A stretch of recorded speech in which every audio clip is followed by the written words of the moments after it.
documentary, and that's what if you have Apple TV, which you may, it's hard to know, you may test positive.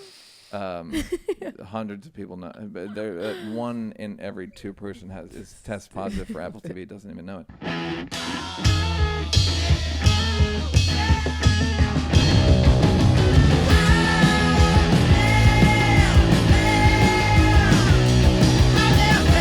I'm so hot. Yeah. I should have. I'm taking. Neal's in a Fila velour. I sell drugs in the late 80s. So I'm wearing a pullover velour shirt. But the problem is, I'm going to have to take out my big, beautiful arms. Oh my God. He's now it's going over the head. I seem hot though. I just want people to know that I wasn't capping. Am I going to start saying capping, by the way? As an adult? You're not. As not even an adult, middle-aged man, middle-aged white man. You're an adult. What? I'm not. I am an adult. I'm worse than an adult is my point. I'm a middle-aged white man. I'm the worst age for the worst type of person. So the listeners know. He's wearing a gray muscle tee. Guns are out. I'm going to have to go put a different shirt on because I don't. All right, I'll do it. Come on. Fuck it. I'll do it Do live. it live. I think you look great. Oh, okay. So we were talking before. Me and Bianca have a relationship that we talked before we record, and we were talking about home things. And so I've lived here for 10 years in this house, this townhouse, but I was never really home at night. And what I realized is I knew that the steps down to my car, to the garage, my car house, as I call it, were cold, right? I didn't realize, so I got curtains to put up, like a restaurant in New York where they put curtains in front of the door to keep it. And anyhow, long story short, I measured the temperature difference. One night it was 70 on the first floor where the stuff is, kitchen, living room, Keith. Basement, 61. Damn. So what I realized I have to do is I'm going to have them build a door and a wall at the bottom of the steps, which I never, in 10 years, didn't occur to me to do. Never occurred to me to do that. Just put a wall and a door so that there's basically like trap it all. Because there's like 7 feet of opening at the bottom of the steps. The curtain's not doing anything? It's not bad, but it's just not. You're the kind of rich where whenever there's an inconvenience, you can just make you can just think of a solution in your head and be like, I'll build a door. Did I mention it's titanium, the wall, with gold? It's gold plated. Yes, but I'm also cheap. When are you cheap? All the time. In what way? You should have all these sleeveless shirts. You should have seen the batch I bought before I didn't want to pay a lot for this muffler. Oh. So these ended up being like $13. There's a Gildan? I got one that was literally looked like a 5th grade in gym class. The pennies. Remember when like the away team had to wear garbage? Yeah. I bought garbage. Sleeveless shirts, and they're so bad. They were like satin. Why? Because they were $8 each. That's really weird. But you're tight about certain things and not about others. I am tight about. I don't like paying a lot. I don't like feeling ripped off. If I overpaid for something, I would never buy like the off one, just any of that shit. Yeah, that's just 800 a white tee. And it's. Have you ever been scammed? Yeah. I mean, I'm trying to think. Yes, like 3-Card Monte, obviously. Or no, not 3-Card Monte. The thing where the guy pretends that he's like, I gotta go to the bus station. Oh. No, that was Chappelle. Mine was, it was like a guy, he's like, I left my money on top of a thing. Then another guy comes and he's like, what? But I was so young and I looked so poor. They did it on the worst guy. I gave him like $100. But that was a lot of money. It was like the day before I moved out to LA. So what did you feel like after you got scammed? A fool. A no good, dirty fool. Getting scammed is so embarrassing. It's it's a total violation. It is like no one wants to talk about it. Yep. It's a type of trauma we don't really give a lot of credit to, but being scammed is you feel. Hit me. What did they get you for? This guy, I was like 16 and I got an a fender bender. So I had a red Nissan Sentra, but one fender was black because my dad made me pick it from like the junkyard. Shape, yeah. Seriously, he was like, go find a similar fender in a junkyard. Yep. I'm not buying a new fender. So it was all bright cherry red like the desk and then black. And I pulled up in a Home Depot parking lot and this guy's like, hey, I'm working for Ford. I have paints in my car. I could paint this for you. I'll knock this out right now. Yeah, and he's like, I could do it. And I'm in my 15-year-old, 16-year-old head was like, my parents would be so proud. Yeah. Like, yes, I can do this on my own. So I said, yeah, how much? And he's like, oh, like $300. I was like, oh no, sorry. Like I'm in high school. I have soccer practice. And he just despite my adult titties. they were fresh too. They were freshly sprung. Yep. So I said, no, sorry. You know, when you're a kid that you can't scam me for much. And then he just went down 200. No. 100. No. I mean, obviously this is signs of a fucking scam. And I could do it for 60. He's like, yeah, I'll do it for 60. I'm like, okay. He's like, just lock then up. You're from Ford. This is Ford. You're from Ford. You guys are reasonable. This is great. And this is a Nissan. So that's doubly fucking weird. But yes. So I go and he's like, all right, yeah, I'm going to work on it. You come in an hour with the cash. Lock your door. I don't need the keys or anything. You know, I didn't give my keys. It was just outside of LA, there's giant parking lots where people can like live in a corner of them. Yeah. No one regulates. It's like, lawless. It's Badlands. It's lawless Badlands. It's literally Mad Max. So I came back in an hour and it looked red and it had this white wax over it. He's like, all right, in 2 hours, wipe the wax off. Cool. Here's $60. He asked for my number. I gave him a fake number, whatever. Ooh. Double scam. Like, oh. Scam the scammer. Scams on scams on scams. And so I was like, okay, cool. I'll wait 2 hours before I go home. When I right now, he's on a podcast, and it turns out the number was fake. I too got scammed and bamboozled. So I tried to wash off that white wax. It never washed off. So instead of a black fender, I had a black fender with it looked white trim. Like what? It looked so confusing and terrible. Everyone was like, what happened? Yeah. I was so embarrassed. Yep.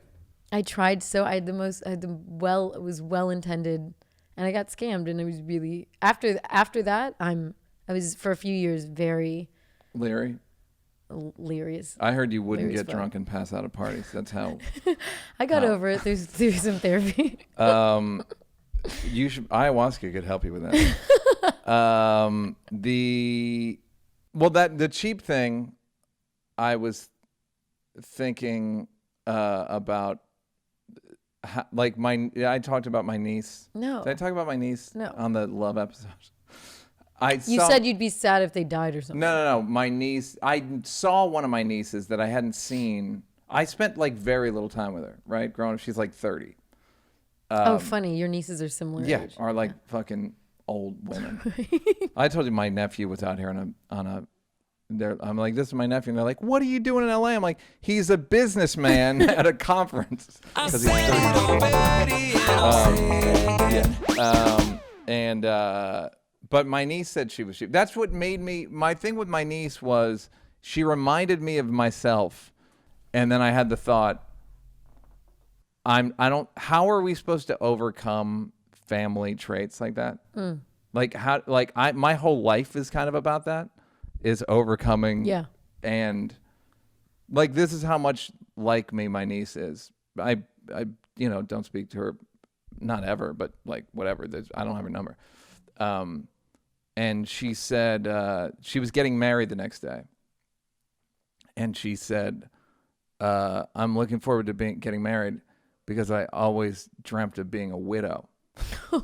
Wow. Which is fucking funny and weird. Yeah. And my thought is well, if that's a funny thing to say, that's not for everybody. No, it's a Brennan-y. Yeah, it's very Brennan-y. So how am I supposed to make it in show business and in life. Do you know what I mean? Like, if that's what I think is funny, then that's not fucking you're not like be, mainstream humor. No, you're never gonna. What's the guy with the puppet? Jeff Dunham. No. You're not gonna do these generally like. No, it's not gonna be. Yeah. But you don't I'm want not gonna that be fluffy anyways. No, I know. It's just an odd. It's.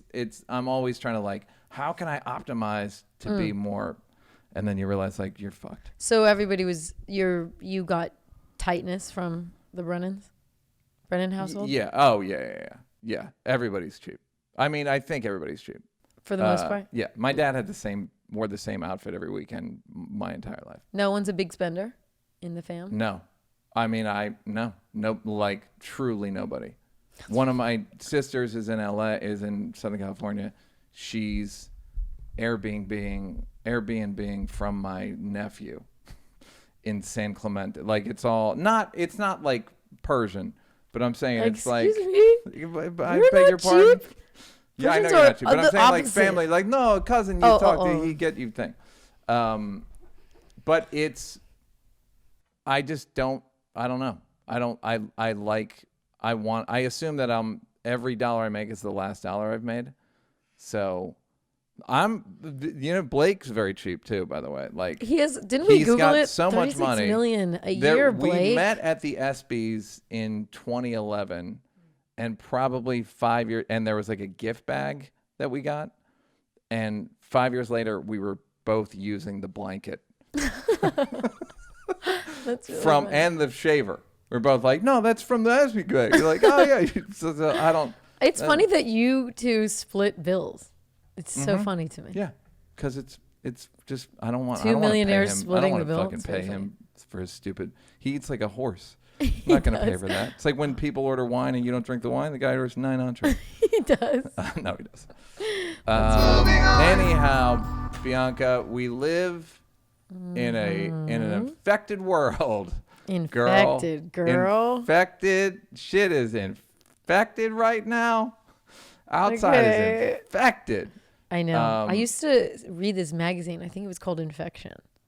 And it was just about, disease and viruses in the world. And this would be a cover. This is a scary. cover boy. It's COVID's a cover boy. It's a, what is it? Are you centerfold? getting more? Yeah. Are you getting? How was your processing?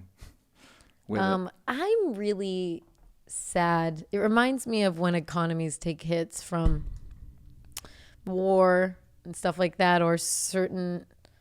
I love old. You used to read economies that take hits from war magazine, right? Shut up. Go ahead. And I like old timey shit. Mm-hmm. So I like reading about towns that spring up and dry up, and there's always very specific reasons why thriving, bustling towns and economies dry up. And so blacks moving? No, Go not ahead. the blacks this time. Come on, guys, I had to. And it just, I don't know, it's kind of spooks me out a little bit. I don't think it's going to be as dramatic as it feels, but so many things are closing. So many things can't keep up. The only thing that we can compare it to is 2008, the economic crash. And day to day, my life didn't change at all. No, it was mostly housing. Yes.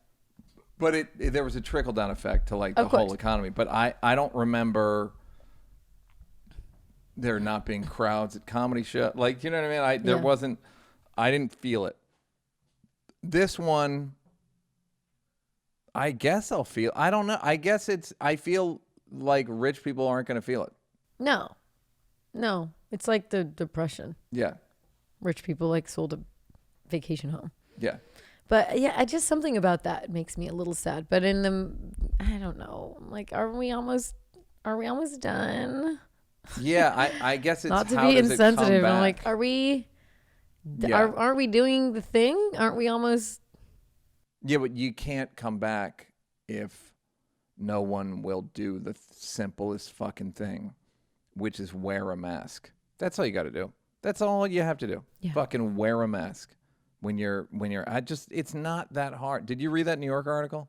Yeah, but I did. But I It was the longest New York article. I was like, even for the New Yorker, it was like, come on. This is really the audio long, version Neal. was 3.5 hours. No. Yes. I know. I was like reading it. I'm like, this is so good, tape, but basically. Fuck. Yeah.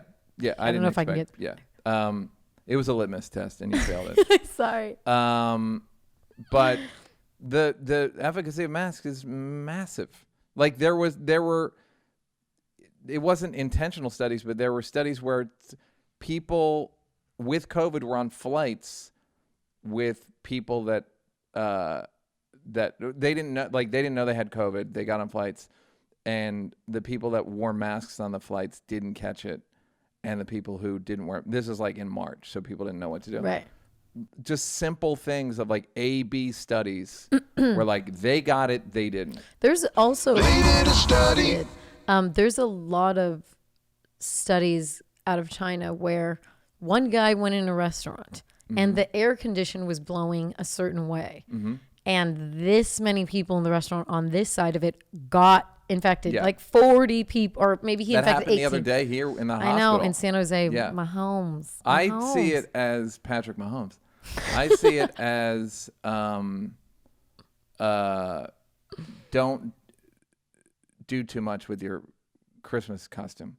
I see that. That's the biggest lesson of the whole thing. You're pushing it, guy. Blooper. This is a COVID blooper. You know what I'm going to do? I'm going to surprise everybody. I'm going to dress like a tree with its own vacuum system to make it big. It's like, dog, just fucking put on a fucking such a blooper. Your coworker's going to die. Yeah. Just because you had to get you had to score.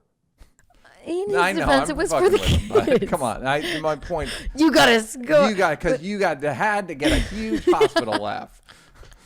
Yeah, that's hospital laugh. But no, he did. That's what my takeaway from that is. I didn't learn anything about COVID. I just learned that's why you don't go big with a costume. It's like I dressed up for a costume party one time and nobody else was. Is that true? Yeah. What did you dress up as? It was like pajamas. Oh no, that's worse. And I wore pajamas and nobody else did. And it was in the late 90s in a cool group of people. Why are you in pajamas, Neal? Yeah, and I was like, they said wear pajamas. Oh my God. Katie Dippold has that picture she wrote like The Heat and Ghostbusters and a bunch of, she's a great writer, where she dressed like the horror movie at a Halloween party. She came in costume, and nobody else was dressed up, and it was like a drinks, wine and cheese situation. She said it's just a picture of her in the back. Those age well, but you feel completely scammed since this is the theme scam of the episodes. So all people have to do is wear a mask, and they cannot do it. And as we were saying before we started rolling, I believe that if human beings make it out alive, if human beings last another 2,000 years, it's not going to be by much. Like we don't have a huge lead opened up on being I wouldn't even say obsolescence. I would say just death of the species.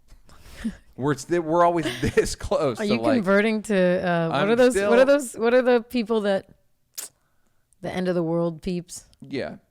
What's their sect called? The great people, smart the Greys, people? Lizard people, the Heaven's Gate people. Yeah, I can't believe how fucking wrong people can't wear a mask. Yeah, there's another thing yesterday. Another scream. First of all, I cannot take any more screaming videos. Dude, the one in Century City Mall, where they're like, "Yo, it's fault of the woman." Sorry, that's not a good explanation. She's just it's like a rotund woman grabbing at people saying, "You assaulted me. He took my phone." Coughing, spitting. You're afraid. I'm like, what? This is blooper reel. That's what I mean. Like, how are we gonna make it? I don't think we're gonna make it. If we make it, it's not gonna. Like I said, it's not gonna be by much. take this act on the road. You know, some 1 hour specials have a theme. Yeah. It's just not, we're not going to be by much. We're going to be out of business. I am worried how this, I just feel like I keep looking at that 1918. I'm like, what did they do? They just wore the masks and didn't go outside when they didn't have parades. And they literally bonked people in the head. Yeah. They called them mask slackers. And they're like, you're a mask slacker, bonk on the head, go to jail. And it was like a group of like 50 people. And everyone everyone shunned them. Yes. And again, it's because there aren't gross symptoms. If the symptom was anal bleeding or leprosy, like some sort of bleeding out of an orifice, no one was like, Ebola, like cough in my face. No one was doing that. So it's just. You're right about that, but I also think everyone was scared. Even if there were zombie, like people look like zombies, I would still think there'd be a group of people that would be, because of the way social media and society is now, someone would say like, they're wearing makeup, look, and then they'd scoop out real shit it was from like the person's water face. On the face. But then again, notice how people treated all sorts of people with AIDS. Mm-hmm. It was they treated them very well, as I recall. No, it was like get away. And kids that got it from blood transfusions can't come to school. I don't want you near my kids. Did they get them from blood transfusions? No, today it wouldn't be. Today it would be. They'd say drug transfusion. I have proof that he's gay and he got it through homosexual contact, and it would just be conspiracy theories, and it's just so sad. Even the Trumps. I mean, we'll get to the Trump stuff, but it's sad. It's sad that this is where the world is. Yeah. That it's like when I look at the Trump thing, I almost want to say to people like, "Hey, I know you did support him, but and you hate liberals, but you can't think this is good. You have to know that this is bad. What he's doing." Yeah. Like, no, there's people who really are. A mask means you're a fucking wimp. Mm-hmm. Yeah. No, I'm not. I have spoken to a relative who's like, I'm not wearing a mask. I'm like, really? Yeah. Dr. Drew got it. That's pretty great. It was a good week for he who posted it, hosted it.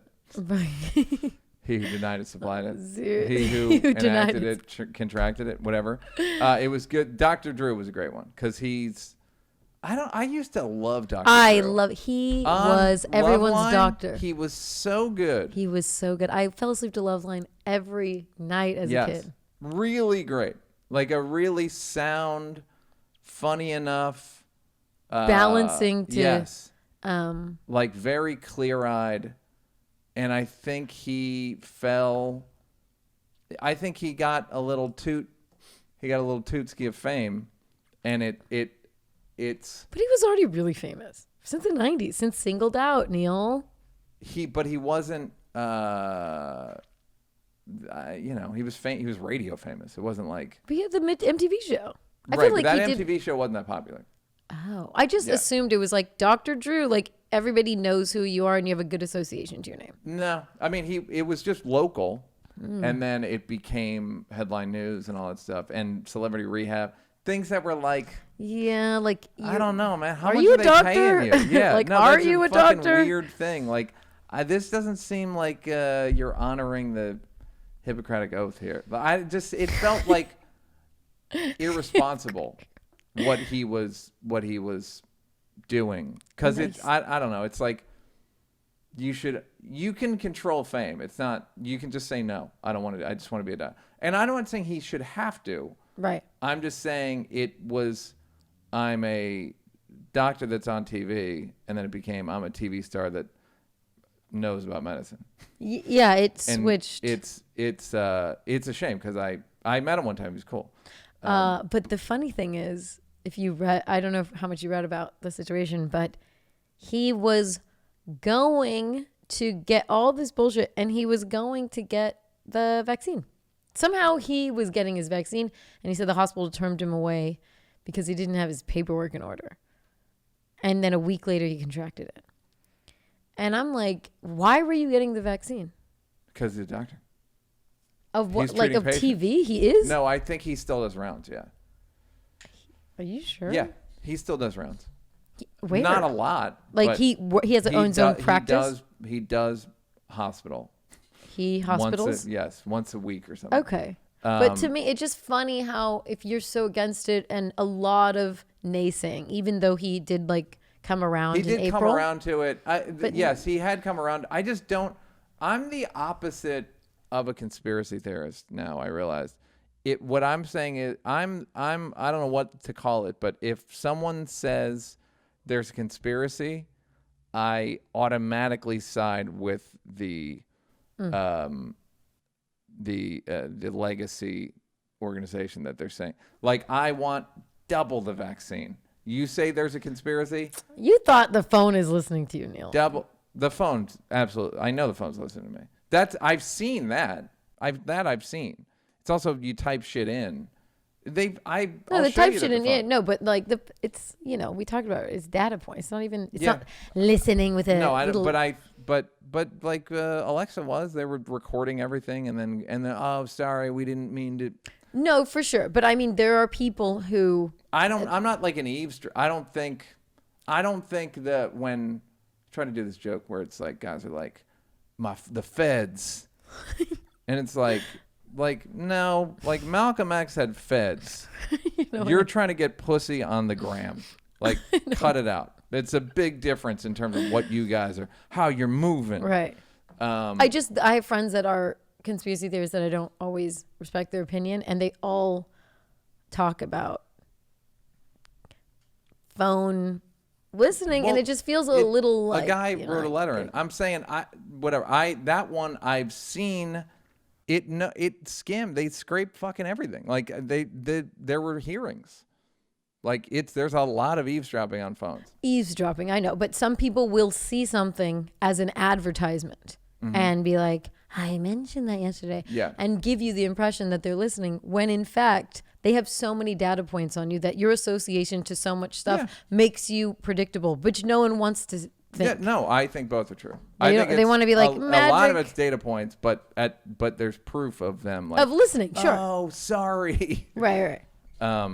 So if you're against the fucking vaccine, I just don't understand how someone as arrogant as at my most arrogant, I never think I know what to do in a state of 40 million people. In terms of hospital, at my most arrogant. In terms of hospital beds, and a choke point, and how many people can get sick before they are, as you wrote, they're turning in LA now. If you have a heart attack, and they get and the ambulance gets there, and they try to resuscitate you, and they cannot get you going. You don't go to the hospital. Take you to the hospital. You do. They say do not call. So if you don't think you're going to make it, my advice to you is don't call 911. Call 411 and tell them to get the trash to come and pick you up. Hello, sanitation. I'd like to report a thing on the curb. What is it? It's gonna be me. In 4 minutes. I'm walking out there now and I'm dying. That's like that. I don't. So when people say shit like that God, Newsom's a cuck and all this stuff, what should they do? What should they? It's just a hospital issue. There are only so many ICU beds. Yeah, no, this is only for hospitals. Yeah, it's just there's only so many ICU beds. If there were infinite ICU beds, yes, don't shut anything down. But there are only so many ICU beds. We're at 115% capacity, and so how could you think that you know better? The problem is, okay, let's try to see okay. I understand that it's annoying and that I don't want things shut down. No, I don't know. These people, this is idiotic. But what I'm saying is to try to understand them. They think it's a hoax and not maybe, or let's just say not a hoax, but completely blown out of proportion. So if you think there's times where we've all thought something like these people believe this shit, but it's actually not, you think you know better. So what do you do? How do you tell people, let's say, how would someone tell yourself, actually, you're wrong, it's not blown out of proportion? How do you reason Well, with now someone? you can't. Now you can't, because they say that media is Tainted. that's an antagonistic media source, and they're liars, and they do it intentionally. There was a stat I saw yesterday: 76% of liberals believe mainstream media, and either 10% of conservatives believe mainstream media. And you're like, well, what do you believe then? And what they believe is whatever makes them feel good. Yeah. The mask thing reminded me of, how, look, everybody knows I've been fucking a long time. And Neal. and there Padre. were times in the 90s, 2000s where you wonder, like, if I didn't put a condom on, she wasn't going to make me. Do you know what I mean? So it's the thing that no one talked about. It's like, is everybody really all wearing it all the time? So now with masks, you see, like, oh, people aren't wearing it. People are not wearing these fucking things. Like, it's condoms on the street, because no one would admit to not wearing them, but you couldn't. You were a fucking dirtbag. Right. Experiencing The height of pleasure, but a dirtbag. And now you see it with, like, people like, oh, okay, like that thing. Right. I didn't think that many people were wearing condoms. My point is that it's such a massive bummer. Yeah. It's just like really a profound bummer of like being stuck on a planet basically with maniacs. Kind of. I mean, a lot of them have been slowly brainwashed, but a lot of people slowly brainwashed, but I just don't get. I don't know. I mean, I was thinking we're so fractured in our country right now. How do we build it? But a lot of countries stay fractured. Yeah. There's never this bullshit kumbaya. We're all Americans. Most countries do stay fractured, and then they kind of just. It's just a bad marriage. It's a bad marriage, or they split off. Yeah. And I actually didn't think it was as bad as it was in terms of, I understand a lot of the like human crisis issues we have in America, but I didn't think we would all not agree on science in a global pandemic. I would actually have said no. Most people would come around. Yeah, but here's the funny thing is, a lot of people that were anti-vax 2 months ago, now that the vaccine is here, they're like, you know what?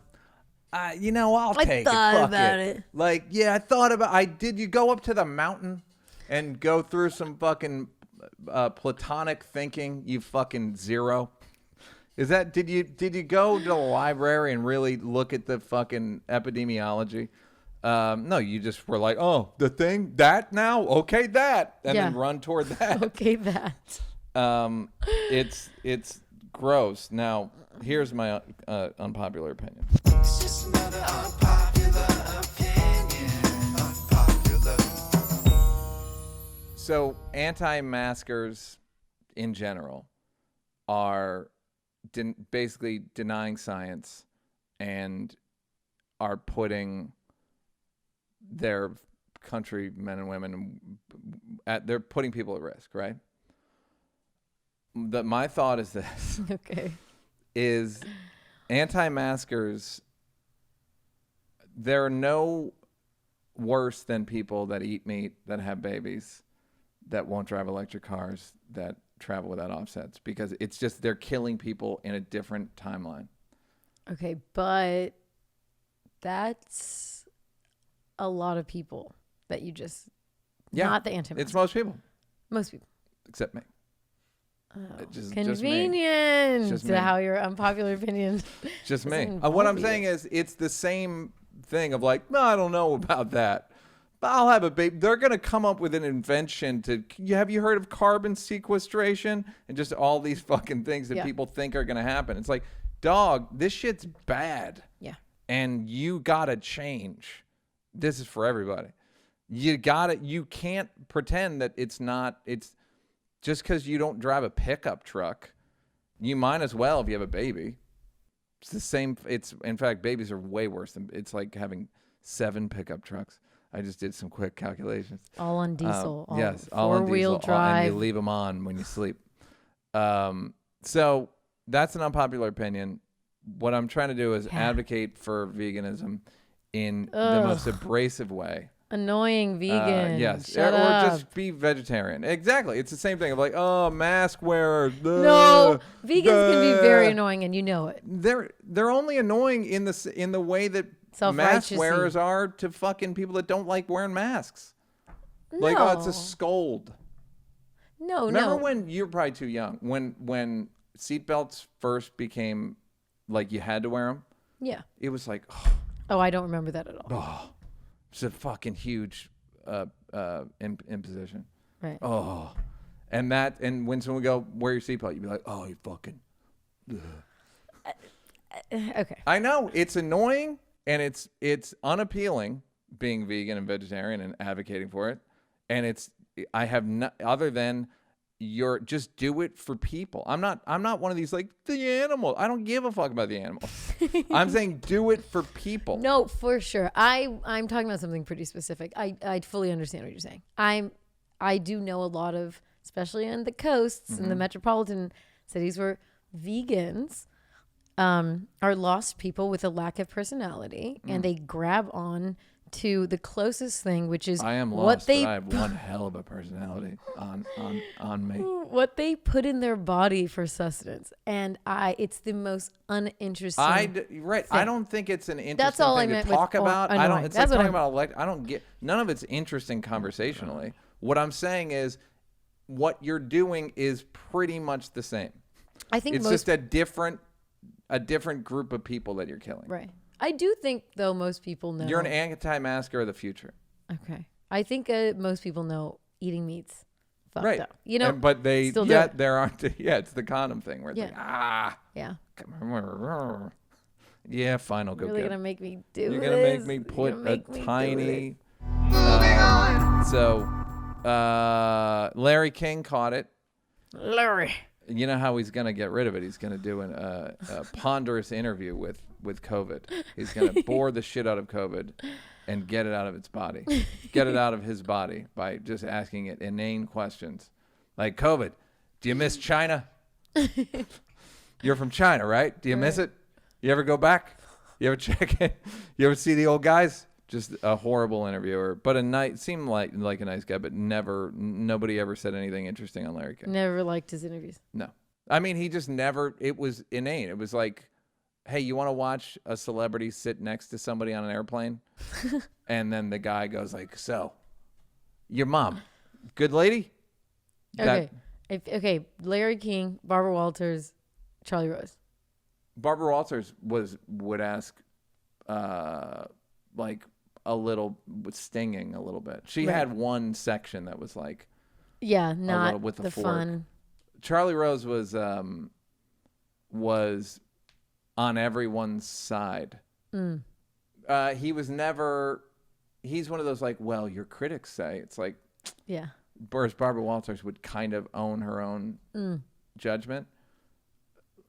Charlie Rose wanted access more than anyone I can think of in popular in media. You mean he wanted the clout? He wanted the clout. He wanted to have dinner with these people as much as he wanted them to interview them. He wanted there to be like, I saw you in Davos. Right. That shit. That's what he wanted. I don't know how the jerking off in front of his staff entered into that. But he definitely wanted he did what I do, which is get in the shower, but he would call people up to his room, staff members. Okay. He would have women over to like edit or whatever. And then he'd be like, "Oh, I'm just getting out of the shower." Whoops. A lot. He did that a lot. Has that? Okay, I have a question. That's in the paper. I know that, but I'm as a man. Paper was the thing that they used to put out. It was the website, but they'd print it out. Oh, okay. when guys do shit like that, where they'll just like whip out their dick, Mm-hmm. has that had to have worked for a guy to do it? Or does a guy just have a fantasy like, this would be amazing if this worked? It's like chicken or the egg. Did it I mean, I think it probably works. I think it's like gets the party going. But my thing is, I don't even know. Like, if I'm like gonna clearly have sex with somebody, even if, let's say it's the 10th time I've had sex with them, there are women that make it to a 10th visit. Wow. And they get a free. like they get a free. They get a final freebie. boss. They get a freebie. And I don't. If they go to the bathroom, I don't like take my underwear off and wait for them naked. Even in bed, I wouldn't. I don't like doing that. No, you don't like a surprise. No, it's also like they get in and they kick and my like, you know what I mean? Like it's like, let's just. I don't want to surprise even the people that want to fuck me. I don't want to surprise them. No surprises. So you've got to think pretty highly of yourself to be like, she wants me to take it out. Yeah. Now, I have been told by someone who worked in like sexual psychopathy, for lack of a better word, that guys who do it like at the bus stop think that it's going to lead somewhere. Dude, that happened to me. I'm like, oh my God. This is where you with the bumper? That's how you got in the fender bender.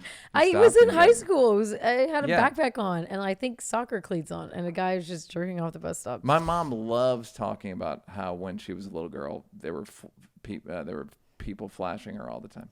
Really? No, she brings it up every time she talks about her youth. I don't know. It's just it's like one of her indelible memories is dudes flashing schoolgirls. Men are infinitely more creepy when you're underage.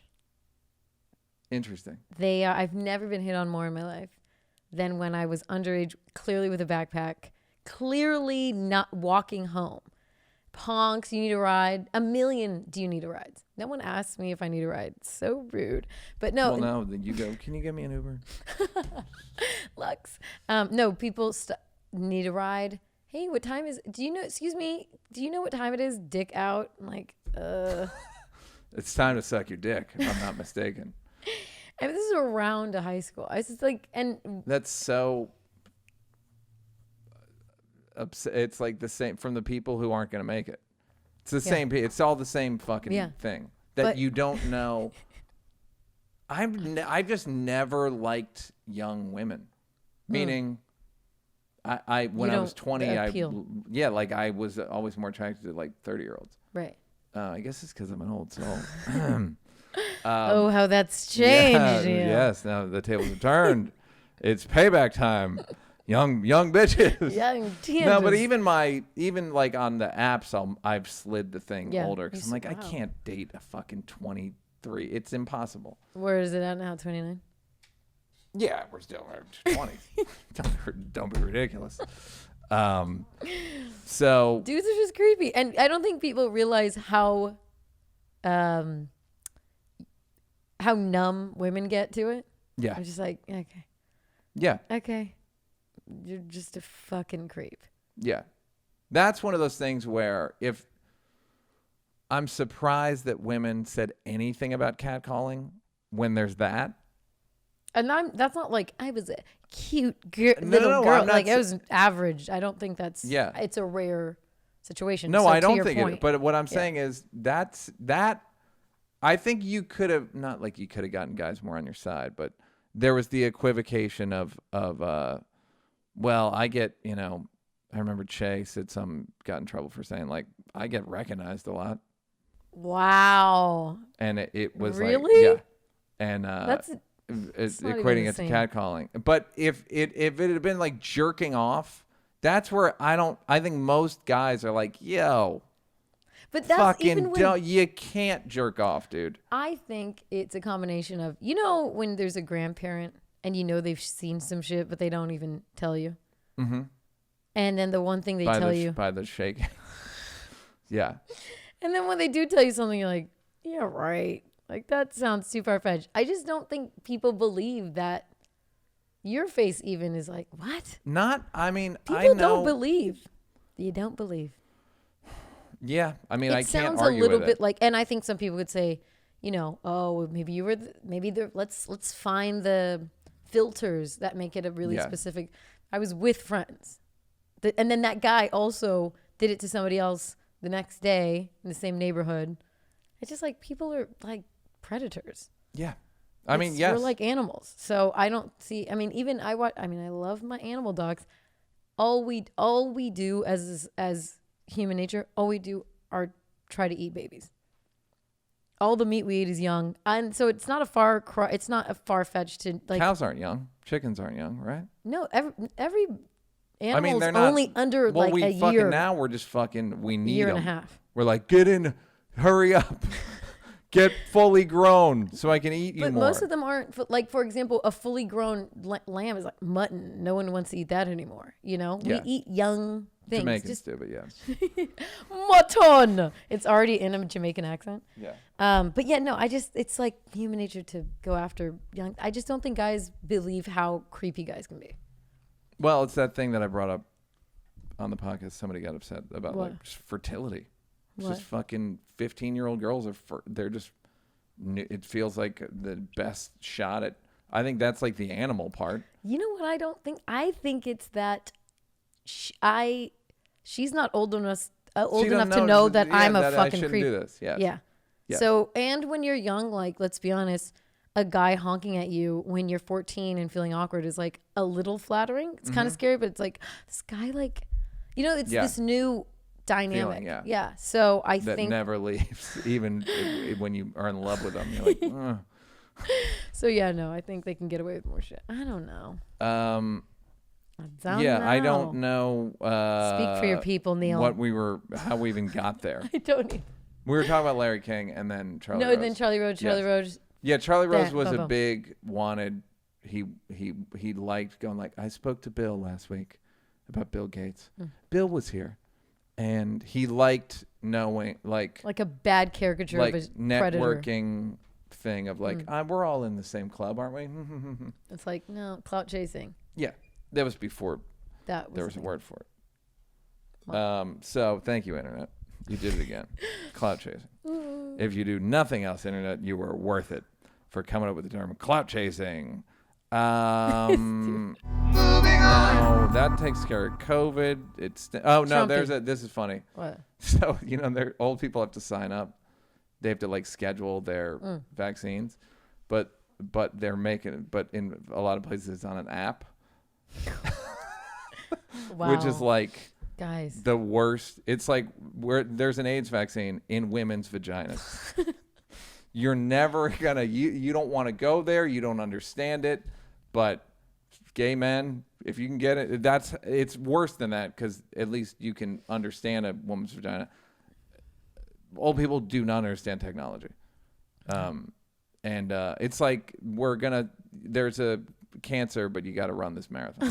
we have the vaccine, but you got to run this. There's a technological ignorance pandemic going on with old people, and somehow we thought that fucking but made is me that laugh every so hard. state like that? No, it's a few, but it's fucking hilarious. It's just hilarious that they didn't think like, what are you talking about? Like this person's 95 years old. How the if they did forwarded emails, that could work because old people love a forwarded email. Trump pressuring people for votes in Georgia. He's so upset. Did you try to listen to it? Oh, I did. It's an hour, by the way. It's unfucking bearable. His opening monologue was, I measured it at 12 minutes, and it's just fucking nonsense. The fact that they've allowed this to happen, I mean, they had no choice, but...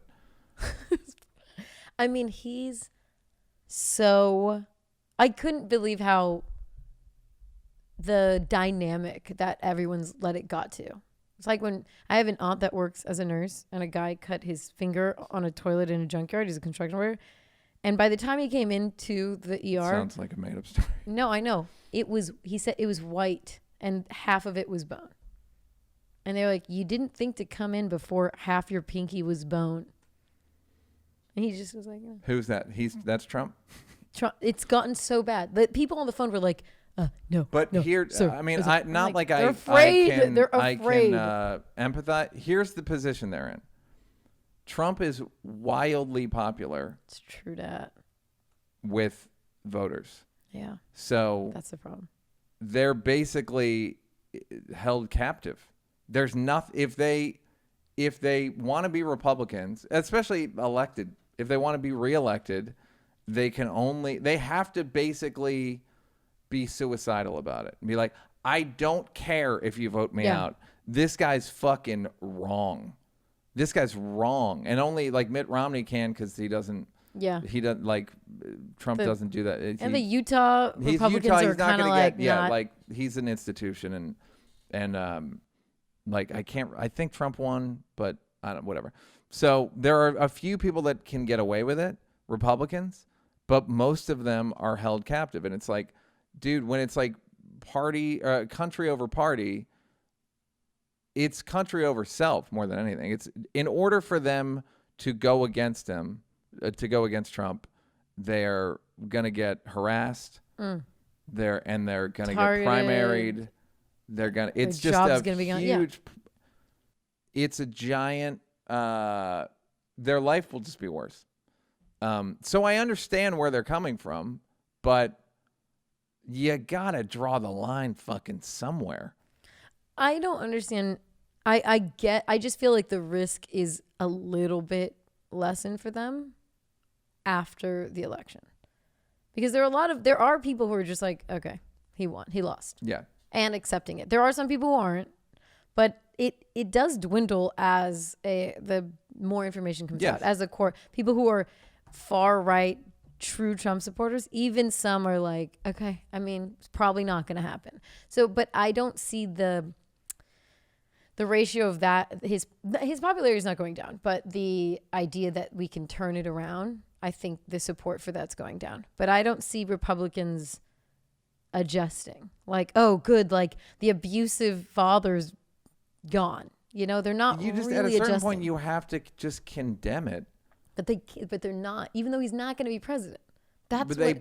He might be president in 2024, and they will definitely. He will tweet against them, and in the next 4 years he's going to tweet against them. He's going to tweet against everybody the whole time. I mean, yeah, it's they don't realize like he tweeted against the fucking governor of Atlanta or a governor of Georgia who's been a huge supporter of his and who went on TV today and literally kissed his ass. And they asked him about it, and he's like, "Well, I asked for an audit.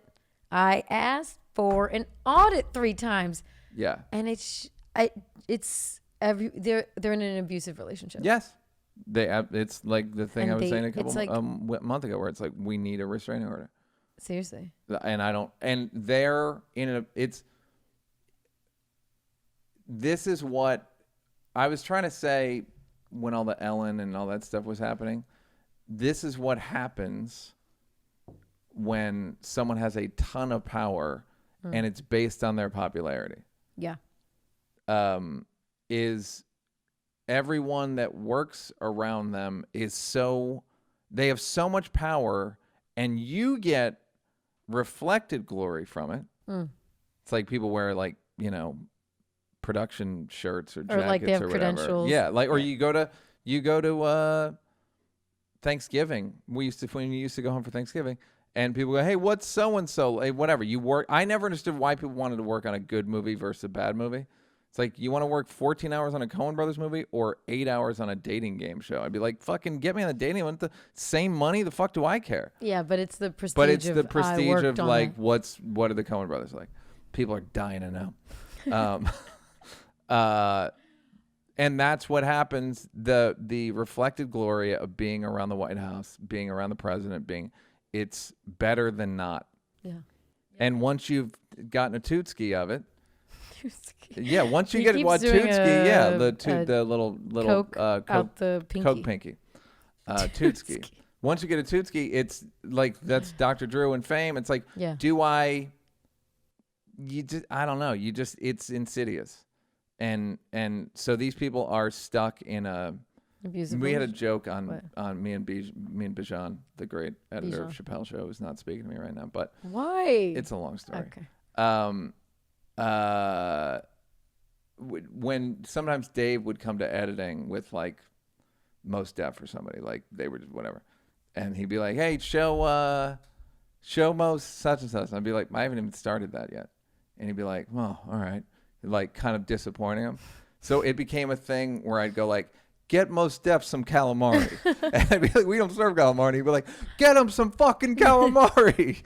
But that's in a way what all the handlers. They're in the position where I wasn't like afraid of Dave like that, but I'm saying it became a joke. But where they just have to feed this guy because he's so fucking popular with voters that he can get 3 Supreme Court justices on and shit like that, which is powerful. It's a real nice incentive.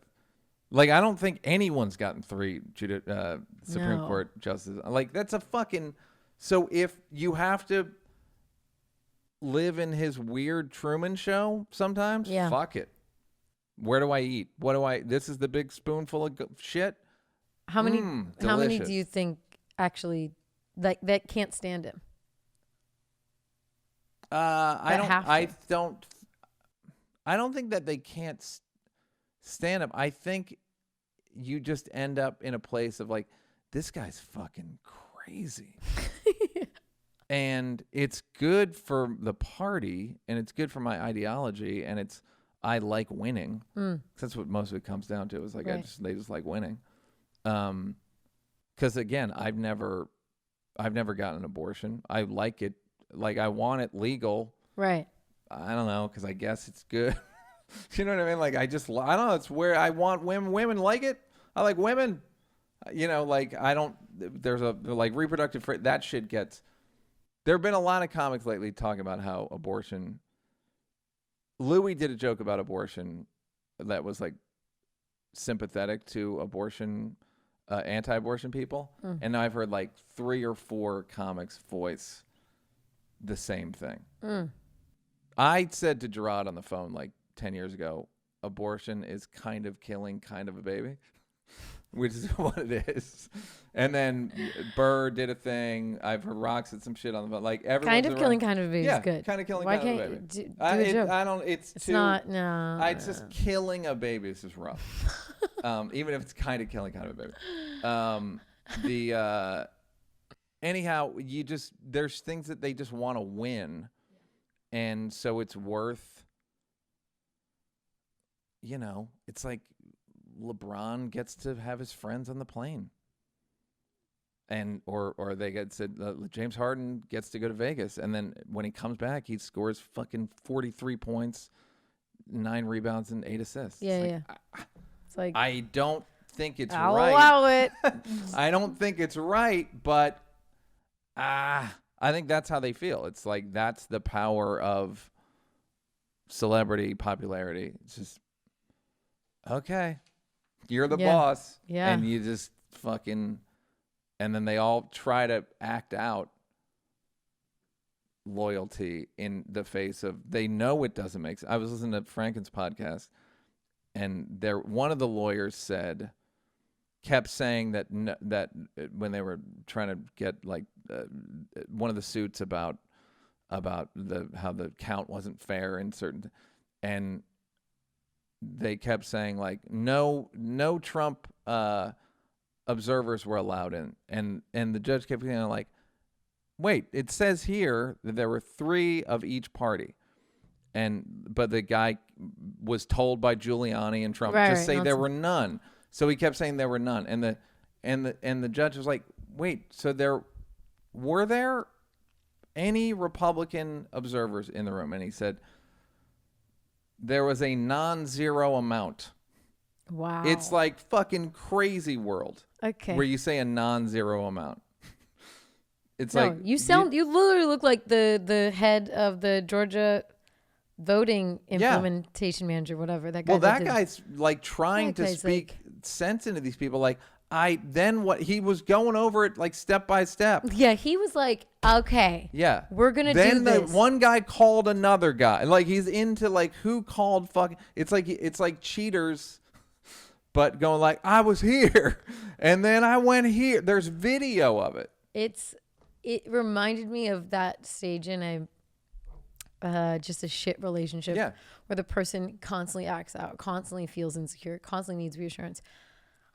And there's a small period where you're gonna oblige. No, I pulled over because I got a phone call. That's why. This is the proof. I've been in that relationship. This is the proof. I swear it wasn't anything that's ruffling your fucking, like triggering you. And that is such a short-lived period because eventually, like, I'm not gonna explain it to you. I'm not gonna explain it to you because you don't fucking care, and it's not about you understanding. It just takes so much out. That guy, I felt so. Well, you're trying to negotiate with a crazy person, right? And you're like, these are the hoops you have to jump through to. And then they go like, "What about that?" And it's like, I told you this. It makes you crazy. Yeah, but I don't think you said it like that. Yeah, yes, I fucking did. You're not listening. Yes. And okay, it's just the whole thing. I felt so bad for that guy because so I was watching it on Fox News, and then they go to the head of Trump's campaign. I don't know, like a fat-headed guy, and he couldn't. He's like, no, he said some good things, but he didn't say why why Pelosi was like made an offhanded comment about like it. Yeah. I mean, it was, they're just there was somebody said something that it was, if the press had covered Hunter Biden better. It's always something. Then they wouldn't have to do it. Like, the fuck are you talking about? He was like, I wish this happened December 4th. Yeah. I'm like, it's nonsense. Okay. I don't know. It's bad though. No, but it's not good. That's what I'm saying. Like, if we can make it through this, the whole thing is like, how do we survive any of this? What? How do we survive the Civil War? How do we survive the 60s? Martin Luther King and Bobby Kennedy and JFK were shot within 6 years of each other. Like, what the fuck? Yeah, how was faith restored in this country? Well, the truth is it wasn't. No, well, it depends on you. No, but it really depends. It's all, and then Watergate, and then yeah. and then it's like this shit makes Watergate look like but absolute distrust of government, and that if Trump is a lie, it's justified. He's fighting for it. There's just ways to spin it, and you can't dissuade people from it. Sad.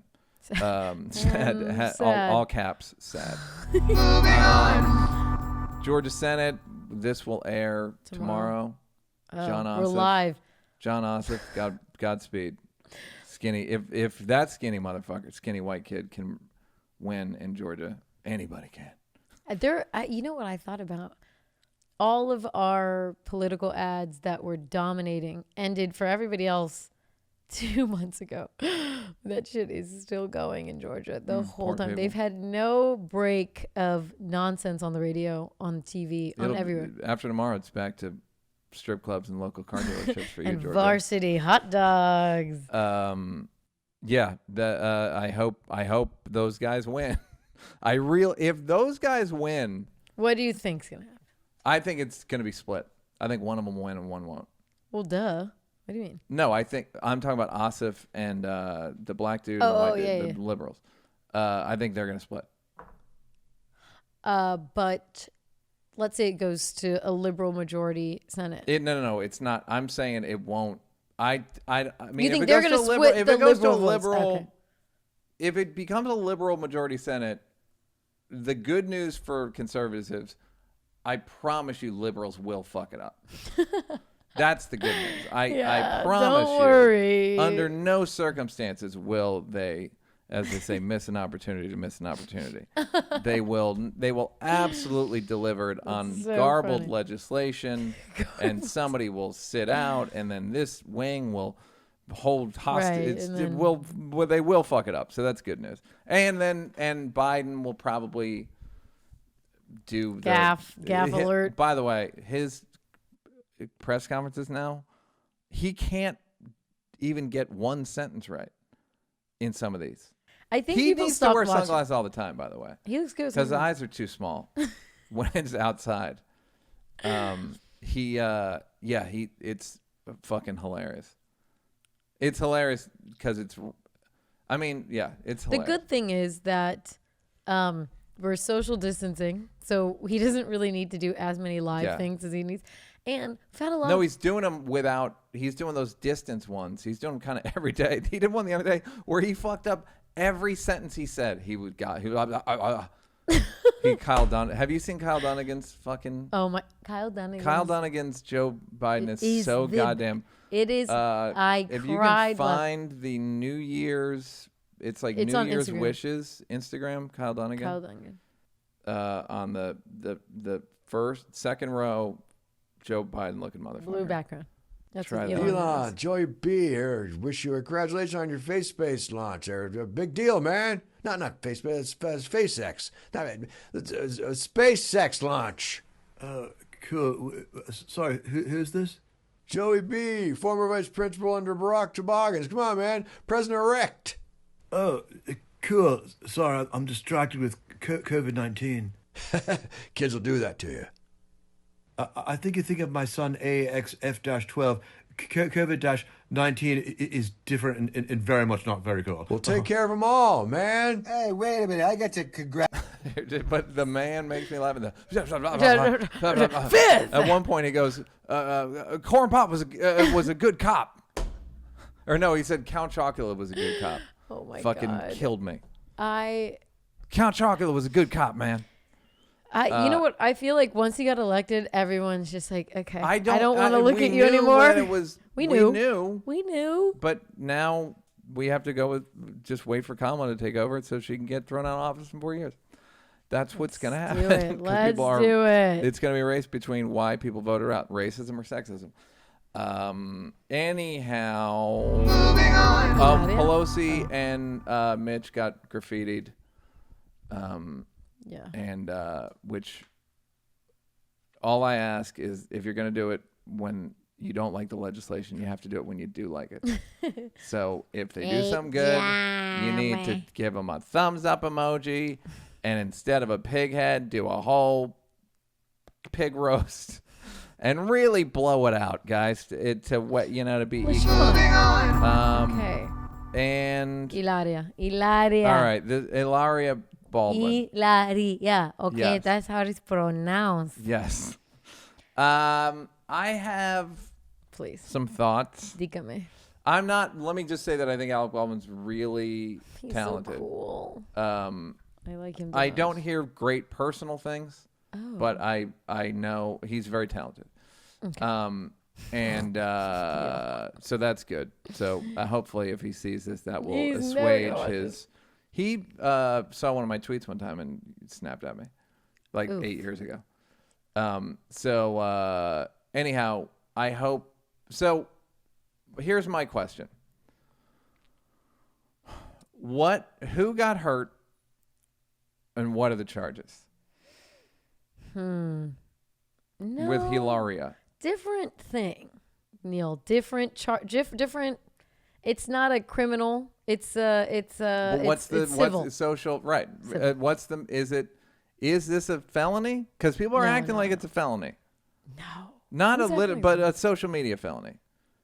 This is not a social media felony, but this could be a felony, but it's a misdemeanor. It's gonna. It should be a misdemeanor to me. It is the reason why it's a little more than a misdemeanor is, it's just so cringy. When things are so cringy, it's just like, go away. Why did you do this to us? I'm not saying that it's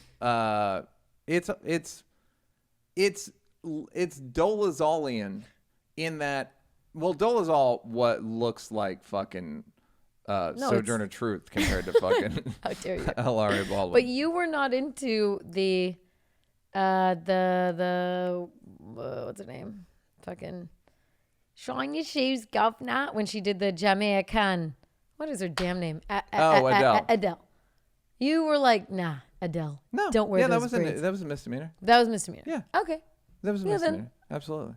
This went on for so long, and she was just like, "I'm a family." You know, it just feels really. I think it's strange. a white cry for help.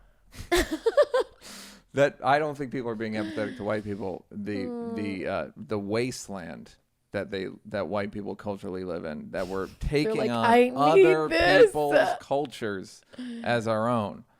Look at me dressing like a Puerto Rican today. There's a lot of Latin people where I'm from, because San Jose, there's a lot of Latin people.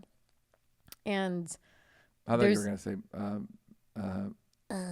fucking where your Suez Canal, where's your mom from? Suez, Panama. Yeah, Panamanian. What's canals there? The Panama Canal. Yeah, there you go. Take that Suez shit somewhere else, Suez son. is in Africa. Are North Africa. you Corn ready? Pop was Count Chocula was a good cop, man. So a lot of girls, because there are a lot of Mexicans, and they're lighter, and a lot of white girls would court the Mexicano. Yeah, the word Cortezes and the socks up. Well, Cortezes, everybody wore Cortez and something, but the dark cholita, like eyebrows, hard lip liner, gloss, like LA looks, gel. Mm-hmm. Baggy pants. You're talking to a guy and they're white. I did black scent. No. 19 probably. What'd you do? Not really. Oh, and Neal is a winner. Correct. Black man here. I've done a black scent in my time. Not again. Seriously, 19. But being honest, like, man, homeboy. No, but I'd slip into it probably. Anyhow, Hilaria I was 19, Brennan. So that's my excuses. I was 19. Okay. The teenage girls, they're fucking like, 16. yeah. That's a cool local dominant culture. Like some of it's Totally, just fucking totally group dynamics. 100%. This shit is nonsense. It's just not. Family by the way, home. somebody told me like a year or two ago. They're like, I know her when she was Hillary. No. Yeah, and Neal, I didn't. we should have broke the story. I know I didn't. Because I didn't. I don't care. I knew her when she was Hillary. Yeah. Hillary Thomas. Yes. I mean, someone did a deep dive, because I also think in your defense, misdemeanors become felonies in COVID because everyone's so fucking bored. It's Kurt Metzger who is on that. that Kyle Dunnigan clip. They do a fake podcast about men who love women called pussies. And Metzger calls it flop. It's a cultural flop. So this is one of those things where sometimes if in soccer games you'll see it, and in basketball, American basketball, you'll see it when it's two European dudes, they'll both flop. Oh, yeah. That's what this was to me. She flopped, and then the internet flopped. Like no one cares. How did the internet flop? I did a deep dive. I'm investigating. What are you investigating? Lady said she was fucking lied. People lie all the time. She responded harmless. to that stuff. She's not like she's like, I lied, and then people are like, she lied. She had to respond because people were like, what's and she said happening? she lied.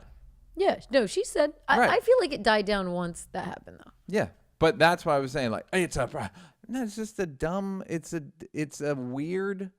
It's fucking weird. When things are weird, we get a little obsessed. We do. I'd like to think that I'm weaning myself from it.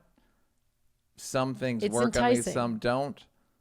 But I find rarely is the sizzle worthy of the steak. This is not much of a steak. Phrase. This is not much of a steak. You could have thrown it in there. Yeah, well, that was pretty good. I mean, look. Will's like, first you want me to do it. Count Chocula was a good cop. So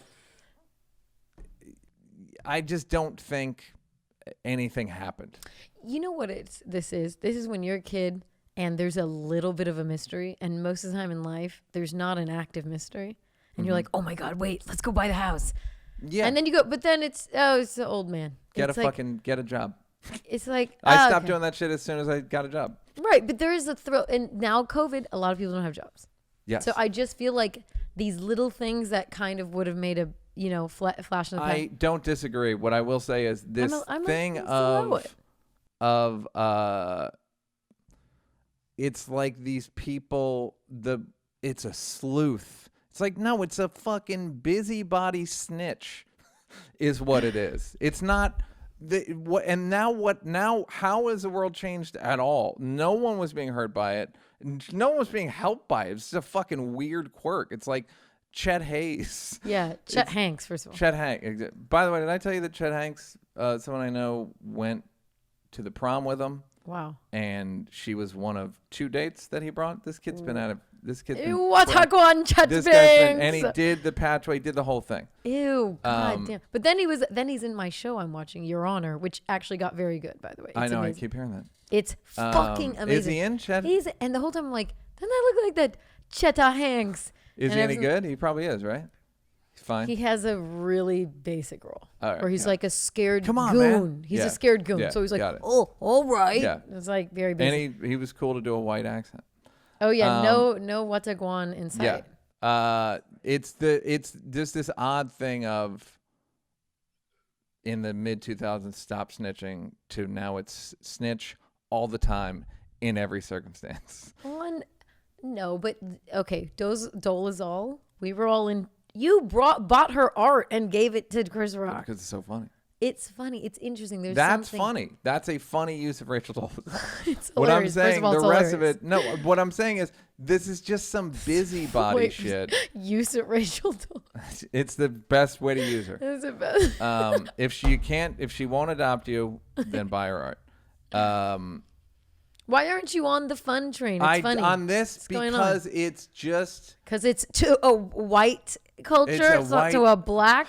No, it's wow, Neal. Latinxes were it's being, a Latinxes, but it's a Spaniard Latinx. But she ain't. She's not saying I'm Chilean or Guatemalteca. Again, it's all Mexican to the whites.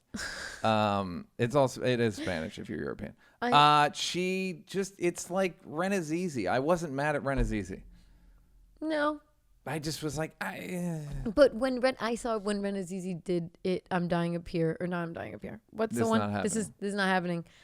And JFL, I fucking understood I understood where he went. I told him, and he ended up using it. I don't know if he used it on it, where I said, it was one of those things where you saw the lie and you had 10 seconds to correct it. I'm sure he said And that. once you were out of that window, it would have been weird to go back and be like, you know what?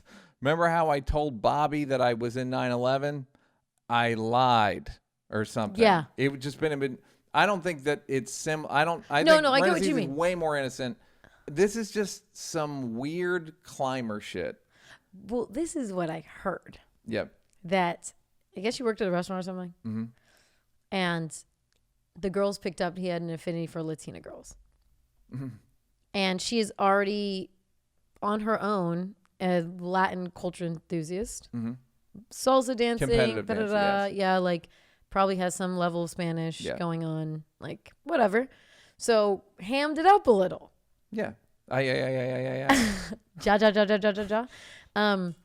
And then my thing is, there's a lot of famous people. By the way, you love it in a romantic comedy. She does this in a romantic comedy. Every woman in America is spending $15. But in a romantic comedy, it'd be like, fuck, I'm lying. She would have. It'd You're be right. like No, but that's what happened. Like, fuck. But you guys, the scolds, take the second act fun out of it, where she gets caught. This was never going to be fun. In a romantic comedy, it's hilarious. Where they go, you lied to me. I only lied because I liked you. Okay, but Ranazizi didn't go on a fucking 9/11 cover. Right, but I'm saying, yes, fine. Do you know what I mean? Like, she's going on Ola every time she has a kid. Her kids are named like Leonardo, Antonia. Yeah. Like, I heard that Rosalita. She makes them go to Home Depot every day and try to scrounge jobs. And the Home Depots are never, there's one on 14th Street. It's just weird there's no parking lot for them to solicit traffic. The only reason why I find it to be weird is because there's plenty of people who are married and spouses of famous people, and you don't know their fucking name. And it feels like that's what I'm saying. It's some weird climber shit. Right. But it felt like on this like Hilaria. Yeah. It's not like she grew up in Kalamazoo. Yeah. She grew up in Boston and was like a well-to-do, and her parents are. I guess I was gonna tell you what my Spanish name was in Spanish class. What was it? It was Nardo. Wait, And your name is Nardo in yes. Spanish class? There's Nardo. no Neal in Spanish. Yeah, no, yeah. So they just were like Nardo, which is so Oh my god! embarrassing. And it's also It's not the really- least Spanish sounding It's name. not Nardo. It just sounds like a Spanish. It sounds like Nardo. Get over here! Like get in here, Nardo. Well, when you're being bad, you're Nardo. Yeah, From now on. I'm a but I think it could Nardo. really help Thanks, me. Will. Yeah, Nardo. Will just googled Nardo. And it's. I can't Meanwhile, even he's read still trying to figure out Kyle Dunnigan. Nardo, he had no problem with.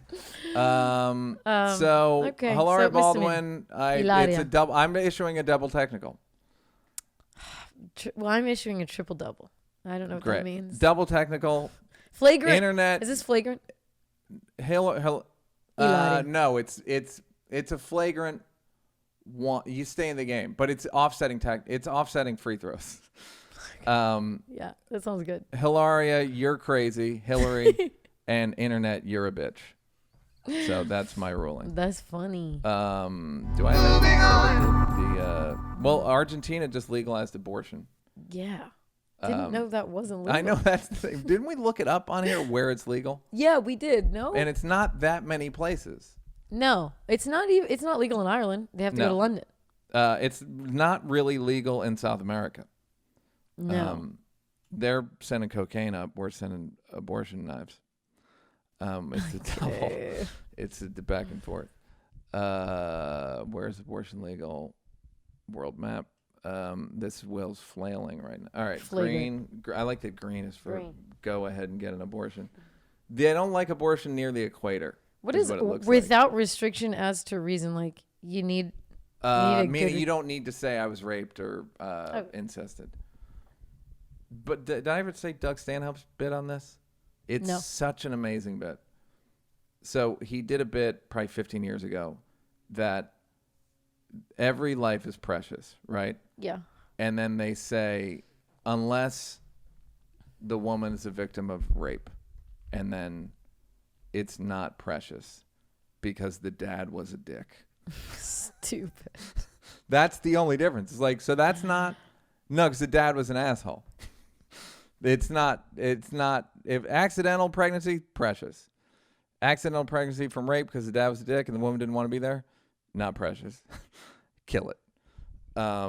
Kill it you got the green light to kill it. It's funny you don't like abortion near the equator. They don't like it near the equator. They really, they sure don't. India, Thailand. Wow, Mexico. Malaysia. Being real Catholics about everything. And it's also all Central and South America is about Catholicism. You knew that. Oh, I knew. Santa Maria. All this is about religion. Yeah. All of it. And this all is about types. the Enlightenment. The upper part is about the Enlightenment. Well, you'll put some arrows in there. So good. Congratulations, Argentina. Attaboy, Argentina. Kind of killing, kind of babies. Nashville Bomber. Moving on. White That's guy. the. Knew it. No, I mean, I don't yeah, know. but that's what happens when dumb. In order for America to have civil liberties, anywhere to have civil liberties, right? I call them civil liberties. Sybil Shepherd. Is Carl Hart, the guy who wrote the book that's coming out in a week. Oh, yeah. I'm going to have him on here. Carl.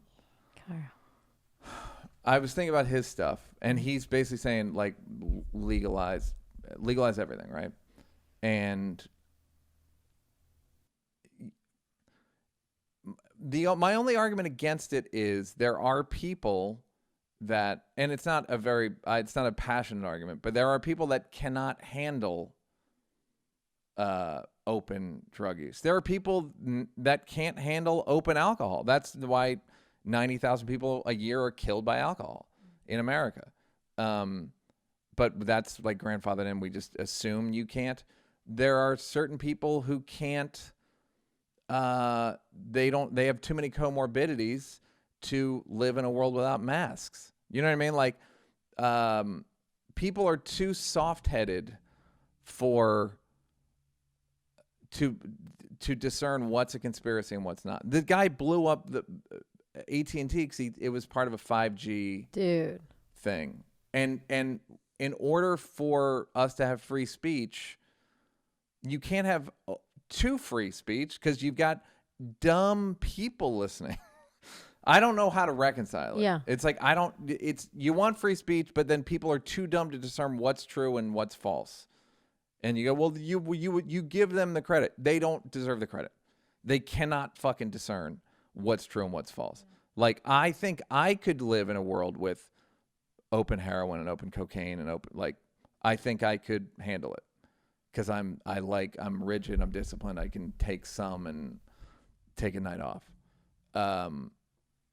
So that's what I worry about with. It's like the Alex Jones argument. Like, well, you should. Free speech should be absolutely free, and let people decide. And then you get these people are too credulous. Yeah. They cannot. And you go, well, who's going to control it? And then you go, I don't know. No, that's I the don't end. know the who end controls. is. I don't know who controls it. Maybe Nardo. Maybe Nardo might. Nardo, get in here. So I need to get in touch with Nardo. I'm Get in touch with your inner Nardo. I'm doing a documentary called Finding Nardo. So yeah, that's another thing where if we make it, it's not going to be by much.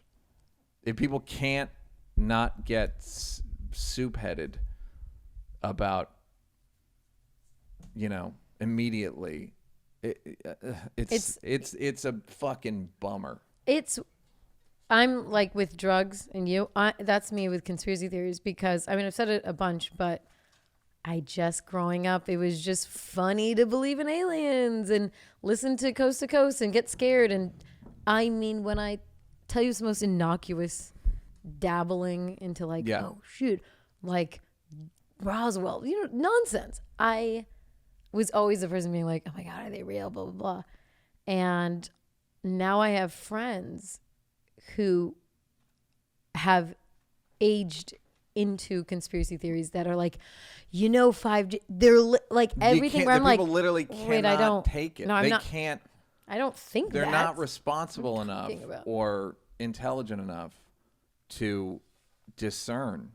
They cannot discern.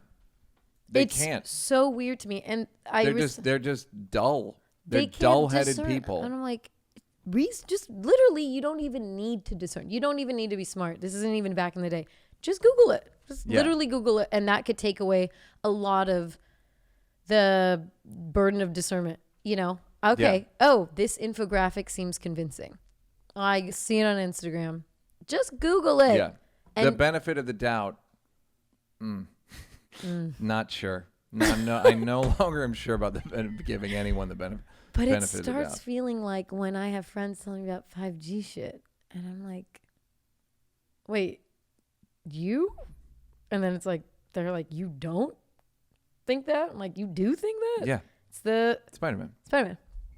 It's I don't know how to. If you think you are the one with the knowledge and I am the ignorant one, and I think you are the ignorant one and I'm the one with the real knowledge, how do we get right? How do you square that? And I don't. That's where I believe in like the Electoral College is wrong and all that stuff, and then I look at the voters and I'm like, maybe we get some kind of smarter fellas in here. Yeah. But then it's their elitist and they have their bias. Okay, I like their I don't know. I like their biases better. Yeah, I did okay. Moving on. Brexit finalized. Congratulations, everybody. I never understood it. Congratulations, Brexit.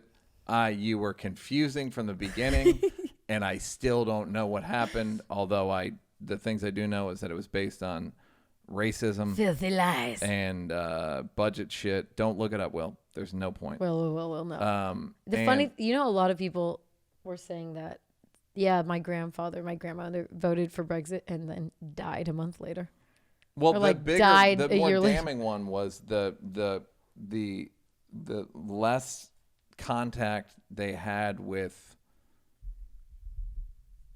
continental Europeans, and by that they mean fucking Africans. Foreigners, yeah. Yeah. The more likely they were to vote based on race. Like, it was all farmers voting Of course. to leave. But it's like, there's a lot of, it's Africans, it's Indians, it's like Eastern Bloc. They have fucked themselves so royally because they don't produce that much on that island. And there's a reason why they were a kingdom is because they go out and rely on other people. It's a lot of it was just service. They're getting rid of a lot of nurses and shit like that. Like, it's less about production, I think. I don't mean about production. It's just they don't produce like just they're even not fucking. agriculture. Just they're yeah, they couldn't. They tried to get white people to pick the strawberries, and they were like, "Me hands, me fingies." They're soft, and again, it's the same problem. It's these it's like clashes of civilizations between accepted wisdom and then this sort of outsider freedom fighter, and it's just gonna be the same fight for 30 fucking years. It's gonna be the same fight until I die, till one of them finally comes and shoots me in the head, and with an assault gun. Yeah, it's just the same. Assault. It's the fucking same thing over every single argument. Now will come to that. Well, it's funny now. Europe, to punish London, wants to, because the thing is, English people are one of the most traveled in all of Europe because no one wants to be in England for the summer. So they're gonna charge them high fees to get a visa to come into their country. Great. Everybody on the conservative English blogs, everyone's like, "That's bullshit." And I'm like, "What did you think?" Yeah, but again, they're going so stupid. to no foresight. It's the farmers aren't traveling that much. You know what I mean? It's like the people it's the old. But you know what? In England, they actually, in England, everyone travels. Everyone has a summer because England has no summer. So everyone goes to the hotspots, Ibiza. The nicest day in England, overcast and 70 degrees Fahrenheit. Have you ever been? Yeah. Like it? I don't mind. I don't understand it, so I don't. It's not exotic. Like, if I go to Thailand, I don't understand it, but it's exotic. Right. I go to England, I don't understand it really, but it's not exotic. So it's not like, that, like, it's a bit like I get, like, Oliver Twist. Like, there's no fucking anything to tap into. Right. Like, Churchill, I don't even know what I'm supposed to. I don't get from it. Yeah. Like if I go to Thailand, there's in Thailand, in the middle of Bangkok, there's like this giant river, like, and try saying it. It's like Krok Prakrong or some shit. And Nardo knows. Nardo. And there is across the river there at the Mandarin Oriental, or sometimes I stay at the Mandarin Oriental, because I love saying Oriental. It's just a great excuse to be racist, and it's sanctioned. There is a 100-year-old bar. It's just it reeks of colonialism. And I gotta be honest with you, it's a little sexy. It's a little sexy. What's sexy about it? Being a colonial I'm here in this fucking foreign land, and we tricked them into, we dominated them, and we won. And now these people it's a bit of the fucking, it's just a little sexy in a way that England cannot be. Do you know what I mean? Like, England, it's like, I know what you mean. It's foreign. I know what I'm saying is I'm admitting to the appeal of colonialism, which is anti-liberal of me. It's the joke I can do is that I'm against colonialism, and then I go to Singapore and everybody speaks English, and I'm like, well, not all bad. That's kind of how I feel, where it's like concubines and you know what I mean, like fucking geishas and all that fucking dumb shit. England has none of that for me. It's just a bunch of white people. Right. No. And it's just like most of the, I don't know. Jimmy Carr's there. I like that. I know. We forgot about Jimmy. No. We text him all the time. I know, but I just meant in this conversation. He's the sexiest part I don't of London. understand. Part like of I don't. There's so many things about England that I don't understand. Like the quiz Cogney, show thing Hackney, and the I just don't. Liverpool, Leeds. Yeah, I don't really have an opinion. So, but it's Jimmy's there. That's nice. Jimmy. But I don't go to like the West End. Yeah. Moving on. Rest in power, King. MF Doom. Motherfucking Doom. MF Doom. He's British. Speaking of, Is he? he's English. Like from? Yeah. Speaking? I'm 100% sure you're wrong. No, I'm not. Great. Born in England. Born in London. Moved to Long Island at a young age. Okay. British I American guess he's English. And Michael Jordan's from New York. He was just born there. Relax. He lived there. I don't think he did live there at a young age, he said. He was denied. He was kept out of the U.S. for a while. Oh, good for you. Yeah, Neal. Tell me another thing and I'll deny it. Nardo. Where's Nardo when you Couldn't be need him? true. Couldn't be true. That was Nardo talking. That wasn't No, that Neal. was Neal. That was Neal. Look, on behalf of Nardo, I just want to apologize for what just happened. Is Nardo in there? And I do a character. Hola. Oh, wait, for some. yeah. Remember how you hate split Yeah, that's personalities? what I'm saying. Nardo's Hola. my split. Hola. MF Doom, a great character, and a funny idea, and rapping in character is always fun. Great beats. And great he made rapper. great beats. He did an album with Feeler, Brian Burton, Danger Mouse. They did an album together, at least one. Yeah. He's done a few albums with people. I think Danger Mouse might have told me that I don't want to say that because I don't know if it's true. Okay. Somebody rapped over the beat for Crazy, and it just wasn't right. And then CeeLo sang over it, and that was like, but give everybody $10 million. Like, does that? That happens all the time. No, I know, but would MF Doom do that song?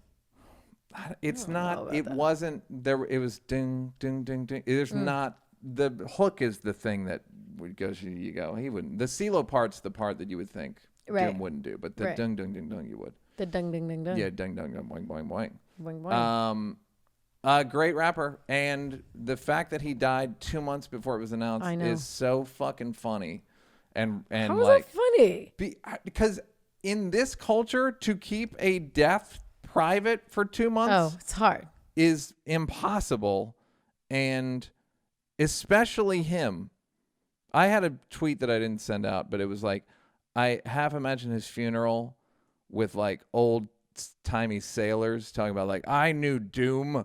We used to race yachts against one another. Yeah, Like he has a lot of like mystery and Yes. folklore around like him. talking animals. Right. Just great. So the fact that he was able to, that it didn't come out is I'm going to stick with hilarious, even though that sounds callous. I don't mean like, ha ha ha, you died. I just mean the fact that it was kept private, and then his girl said it like everyone knew, but it was, Yeah, no one knew. no one knew. It's sad though because his son died, I think, last year. Oh, really? Yeah. So it That's just not feels, as funny as the thing Oh. that keeping ruined it it. hidden for 2 months. Maybe it's something to do with, I don't know. Yeah, might be COVID. But Sad. he was great. And by the way, did you read there was an article in the Times about how the COVID deaths in Africa are low, and they think it might just be because in Africa, if your grandmother dies, you just bury her in the backyard. You don't tell anyone. So Yeah, no, I read something like, not in the Times. I don't have the Yeah. New York Times, but uh, I have LA Times. But yeah, I read that, and then some people think the numbers are just inaccurate. yeah, I don't know. I don't, But- because Brazil's getting eaten up, and it's Yeah, but then again, when Ebola was like ravaging the area, people were reporting it. And so when there's a lot of deaths, when there's a lot of hospital, people were reporting because they were all dying like at a place. Yeah. That's one of those things where you go, is this racism or true? Right. Like they don't even, they just bury their granny in the backyard. Right, Even saying it, I'm like, that feels a little bit like savagery. That feels like the guy who enjoys Thailand. But yeah, or it's just like folksy. I met a woman in the summer that worked. I'm gonna screw it up, but basically she's the head at USC of African health something. I don't know, but it sounded great. And she's here. Or she's in Africa. She's at USC. Okay. But she's the head of their Africa health Africa. I don't know.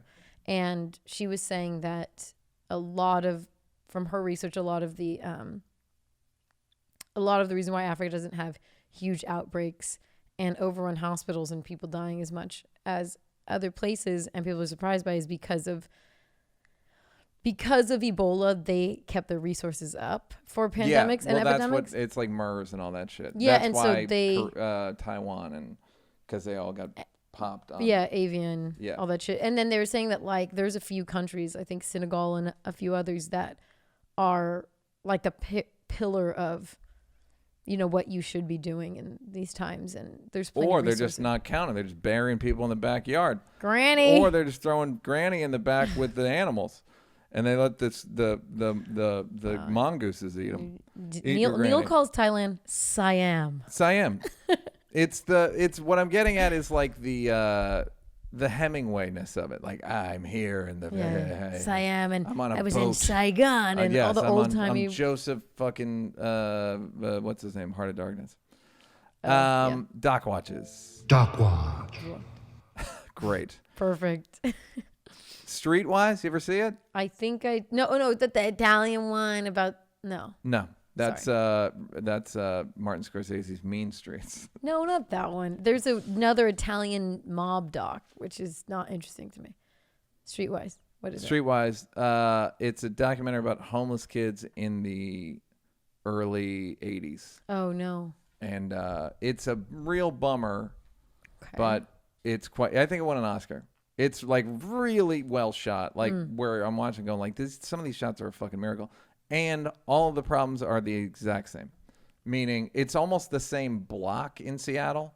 Wow. That now still has some homeless people. Like Seattle has so much homeless. It's not San Francisco. It's no San Francisco, but I actually found it worse than San Francisco. Okay.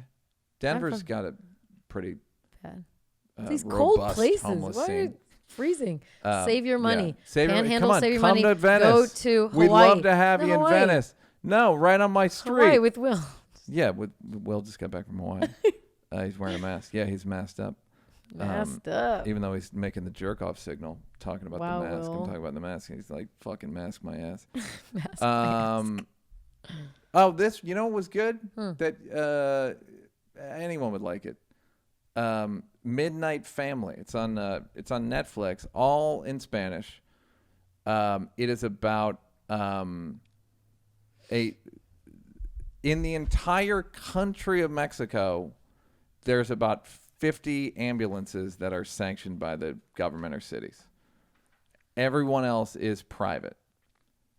So it's truly like you hear about an accident on the radio and you haul ass to get there as an ambulance driver. Isn't that similar? Like a lot of ambulances are private here. It's so unorganized. Okay. It's so unorganized that there's a scene in Midnight Family where two ambulances are racing each other. Like, but they fight for them here too. I gotta think it's way more organized here. I'm sure it is. I just know a few friends that are EMTs that they actually, a lot of EMTs, I heard some tea, whereas so basically the firefighters they'll fight like one or two fires their whole career. They almost never fight fires. California's a little different because we have a fire season, but most firefighters like there's not that many fires in just the world. Yeah. So to stay on the budget, because we see firefighters a lot. You know, you see the truck. It's all a little bit of a show. What they do is they race other ambulances to calls, or they're all fighting for the same thing, because all firefighters are actually EMTs as well. Yeah. So they all go out for it. Most of the time, when you see a fire truck, it's never going for a fire. So the EMTs take away jobs. In New York especially, it's like you call 911 for an ambulance and like fire trucks show up and you're like, what? This is dramatic. Guys, wrong truck. Guys, I love I love your thinking, but it's the wrong truck. So they were saying that EMTs here fight. They don't like the firemen because they're fighting for the same jobs. Can somebody who knows about this write in? That's just hearsay, so I don't know. Yeah. And I got to think that they fight more than 2 fires in their life. Just these big ones where it's like, basically to justify the big budget that they have. Yeah. A lot of people are firemen their whole life and don't fight really big fires. I don't know. Somebody write in. I don't Somebody know. write in. I'm reminded of an old Dave Attell joke. What? Which is I'm a volunteer fireman, which means at any point I can be called away to get drunk with 4 guys named Sully. So fucking funny. That's so funny. It's so funny. Dave Okay, Attell, but I can imagine it's just worse in Mexico. Not to be an asshole. I've never seen 2 ambulances racing. Like that's I can just tell you like Tokyo Drift style, like just like literally like a like video game. Like you don't have what I have, but in Spanish. Nardo, a guy named Nardo loved it. Nardo, come to us. Nardo loved it. Land grab, what's that? Nardo can actually understand Spanish. I didn't have to turn the subtitles on. Land grab, Amazon Prime documentary. My friend Danielle recommended, and very interesting about how Detroit is, how fucked up Detroit is, right? And some white dude was like, hey, what if we just buy these lots, these abandoned lots, and start like a farm? And of course, people fought him tooth and nail, just like screaming at city council meetings and abandoned lots. No one was doing anything with. No. Blight, like urban blight, just garbage. And people fought him, and now he I won't tell you what happens, but he wins. And something, he's either gonna win or not. Maybe I'm lying. Wow. Maybe I'm Hilaria. Bring back Nardo. But it's fucking interesting that it's like helping people is a fucking waste of. It's like they don't. Half the time when you're helping, it's like an ex-girlfriend I used to, when you were talking about trying to jump through hoops to explain. Yeah, they have a reaction, and it's like they're having an epileptic seizure. You know how some epileptics will swing at you and claw? That's what it's like. This guy's trying to like get Detroit, and it's fucking spitting at him, and he's like, okay. The whole documentary is going, I don't know why I should have never done this. This is a total waste of time. And then things happen, and turns out he was the father. Wait, what's up with this girl? Would she just have a bad attitude? The girl I'm talking about,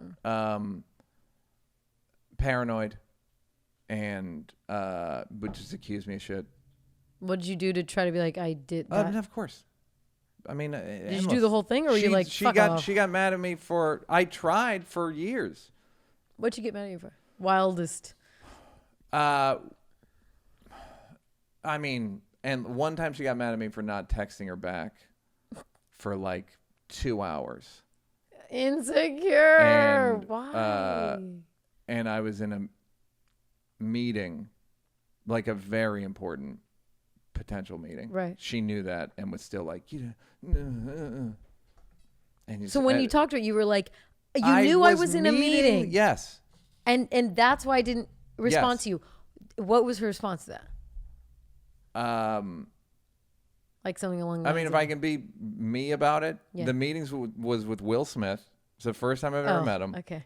And she knew, And she was like, yeah, just you get with these black comics and you're like, you forget about me. It was just no. like, Why okay. she have I was to like, throw in lady. black comics? Yeah, it was because I'm remembering what she said.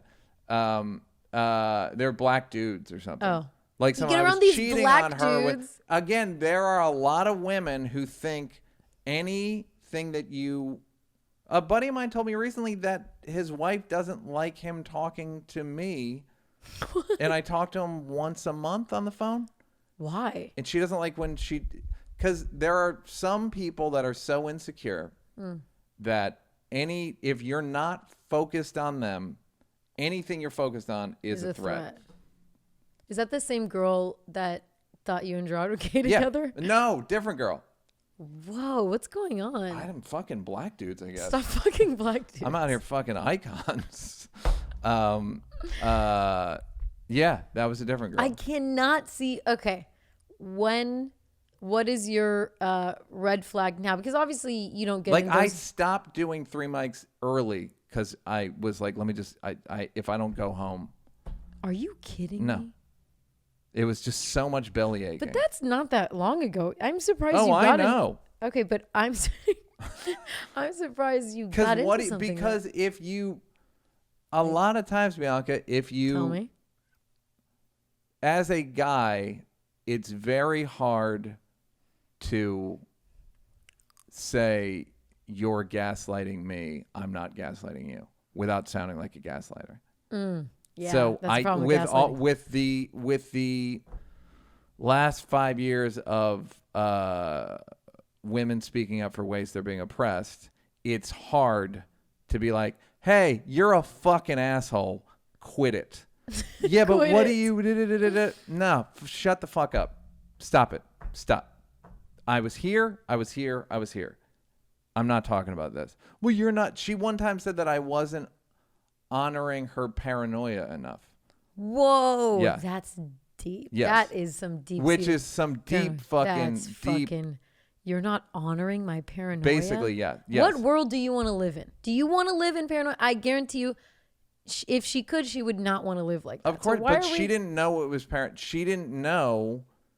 You can't. She didn't think it was paranoia. It all. Of course It not. all presents as fucking Like, a I'm rational thing. You're 5G. Yeah. It's like, no. Yeah. this So I is- couldn't explain to her, like, I was fucking talking. What are you talking about? Like, sometimes I'll get flashbacks to things she got mad at me for. And you get mad? And it's so. Oof. That's one of those things that it's gonna take a long time for it to go away. I'm like, oh, I'm so fucking mad at you. But do you think, because that doesn't seem that long ago, when you see glimpses of that in, like, do you have a good detector now? Now, absolutely. What is like a Anything symptom? that What's a is symptom? Because it starts off anything small. that is like a antibacterial. It sees my life as bacteria that she needs to put antibacterial on, like areas, like, oh, I don't like you talking to blank. I mean, again, I haven't gotten that close with anybody since, and I never will. No, I'm kidding. Okay, let's say someone saw your life and was like, you need to organize. You want to organize too. So what if you, Yeah. that's not, you wouldn't be No, like, that's fuck off, fine. bitch. No. How many nights a week are you gonna do stand up? Whoa, That yeah, no, type red shit. flag. Oh, Yeah. the like non-negotiables. Like, Yeah. dude, Like how can you take the problem in relationships? I think I'll speak for as a man, as a Nardo, is that women that I've dated have taken personally things that were pre-existing like long before. Like, yeah, tell me I about it. wanted it when I was 10. I wanted to do this. Yeah. So now you think you're threatened by this thing that made you interested in me in the first place? It's just this weird insecurity, and it's an insecurity, and then once they aim it at you, you're just always guilty Yeah. of like, oh, I guess I'm not. If I'm talking in the parking lot at the Comedy Store for 10 minutes You didn't to come Whitney or straight Ali home. Wong, then I guess I am a piece of shit. Yeah, some people really, with whatever is going on up there with certain types of trauma, can change the stereotypes in the relationship. You're stereotyped as a blank. Yes. And and she did the thing. She went through my texts. Wow. And I was like, without you knowing or in front of you? No, without me knowing. Oh. And that said, You ain't no who's so and so? And I was like, okay. Now I will say I did that once, and I've never done that, and I did it one time. Well, the thing that this is what a fucking gaslighter she was. She's like, well, why'd you listen to me? What do you mean listen to you? About her paranoia. Wow. And you're just Are like, you kidding you're me? such that a actually, fucking asshole. That is so cruel. Yeah. Yeah. To be like, I'm gonna make you do all these hoops. Yes, and then go, jump why over did fire you and be jump like, through wow, those that's hoops? really stupid. Yeah. You really you believed me? Yes. That's mean. Yeah. No, it's. Sorry. No, you look mad right now. It I makes think me very mad. I feel like It makes me very mad. up. It just I like hate I think this. she's like kind of a pathological liar. This lady. This lady. This one gal. Okay. And that was about land grab. Apparently, that what we We're just talked on about some was about the tangents documentary today, I'm about sorry. property in Detroit. Went to a grievance about me and women. If you can believe it, I can get there. Give me a setup, and I will get Oh my God. to something about women. She did say something very funny one time. I mean, she made me get an office because there's no doors here. Oh, and outside of here? Yeah. Because Neal, I you would a talk bitch. on my fucking phone. Again, if a girl says this shit, how do I counter it without being a fucking total asshole? How about no? She lived here. She moved in. You moved into my house. This house has been Right, this way and for then a while. I'm basically an abusive boyfriend who wouldn't. It's a blog worthy. And then there were no doors. Now, and is that maybe you filling in that? Like Yes and no. Because I'm like, what Yes if, and no. What if you just were like, maybe she needed a good no bitch, deal with it. Again, it's easy for women to say Not this. bitch, you know. But as Ali Wong did the joke, like women are very good at making things unpleasant. Oh yeah. So exactly. So again, I can't fight. I just fuck it. All right, I'll get an office. One time, me and Rock were on the phone and got off. She only heard my side and she yelled, "Why do you guys even date women?" That's pretty funny. It's funny. I will say though, in her defense, when you are on the phone, nothing really can continue in this place. Yeah. Because you're like, da, I know. and then she. I know. It's like Because there's high ceiling. I got to fill the room. I didn't even want to. Okay. Yeah, so I guess I'm a bitch, but also Sorry. there are no doors. There's curtains. There's a Beatles documentary. There's a 5-minute preview of the Beatles documentary directed by Peter Jackson. That is I mean, Let It Be. There was a documentary. I don't know if it was Let It Be or Abbey Road. Let It Be. Let It Be. The movie. There was a documentary about it. Right. And this is the footage from that. Peter Jackson's making another one documentary. And that's what if you have Apple TV, which you may, it's hard to know. You may test positive. Hundreds of people know, but one in every 2 person is test positive for Apple TV. Doesn't even know it. You could be a carrier. It's 5 minutes. It's fucking great. And the Beatles are so goddamn great. And the interesting thing about the documentary is John Lennon at 2 points like walks. And you realize like, oh, I've never really seen John Lennon walk. Oh. There's a thing where he like traipses across the thing and like does a twirl, and you're like, I don't think I've ever seen him walk before. If you think about it, like where would you have seen him walk? I've seen him walk. Where? I did a deep dive in Yoko Ono stuff. Mm-hmm. And they're like walking together. Oh, okay. And people are like, he's like but it's like saying bed-ins something. or photos or he's on stage or it's like mostly. What did you want to know about Yoko? I didn't have a good understanding of how she broke up a band. She's just a girlfriend. Yeah. And then you kind of do need to do a deep dive to understand how it was just more and more of a thing. And then this music. They had no really fucking boundaries was their problem. Dude. They just had no. They were so. They were like, codependent. we are one. Yeah, we just are immediately. One. And if you're in the band, she didn't break them up. But if you're in the band, you're like, oh, I don't fucking want to make shit. I think they overdid it. If you watch the documentary, there's so many fucking people around. Yeah. That is what happens in bands. It's like the fact that Number 9 is a track is that. Is that hers? Number 9. Yeah. Yeah. It's not good. Oh no, of course not. Well, she's not in the Beatles. Yeah, for good reason. She's not one of the Beatles. And then some of his music with her, it's like woman. Oh yeah. Well, like, it's like. It's of its time, like the primal scream and like mother, just all that like. But I did like. He made some his solo shit's great, in a lot of ways. Some of it's great, some of it's not. Okay, yeah, no, I just you know what it is, it's interesting. Yoko Ono is interesting. She's like too interesting almost. So everything was weird, and you just go down a rabbit hole. Yeah. The whole thing seemed kind of weird, and then I'm like, I don't. Yeah, it was just interesting. It was just really, I went down to and then there's a lot of videos of them walking, oddly enough, to and from places. Yeah, that's great. And I sent it to Trayvon and Roy, or I was like, you guys watch this? And they're like, of course, it's like such a funny, they go, who's the black guy?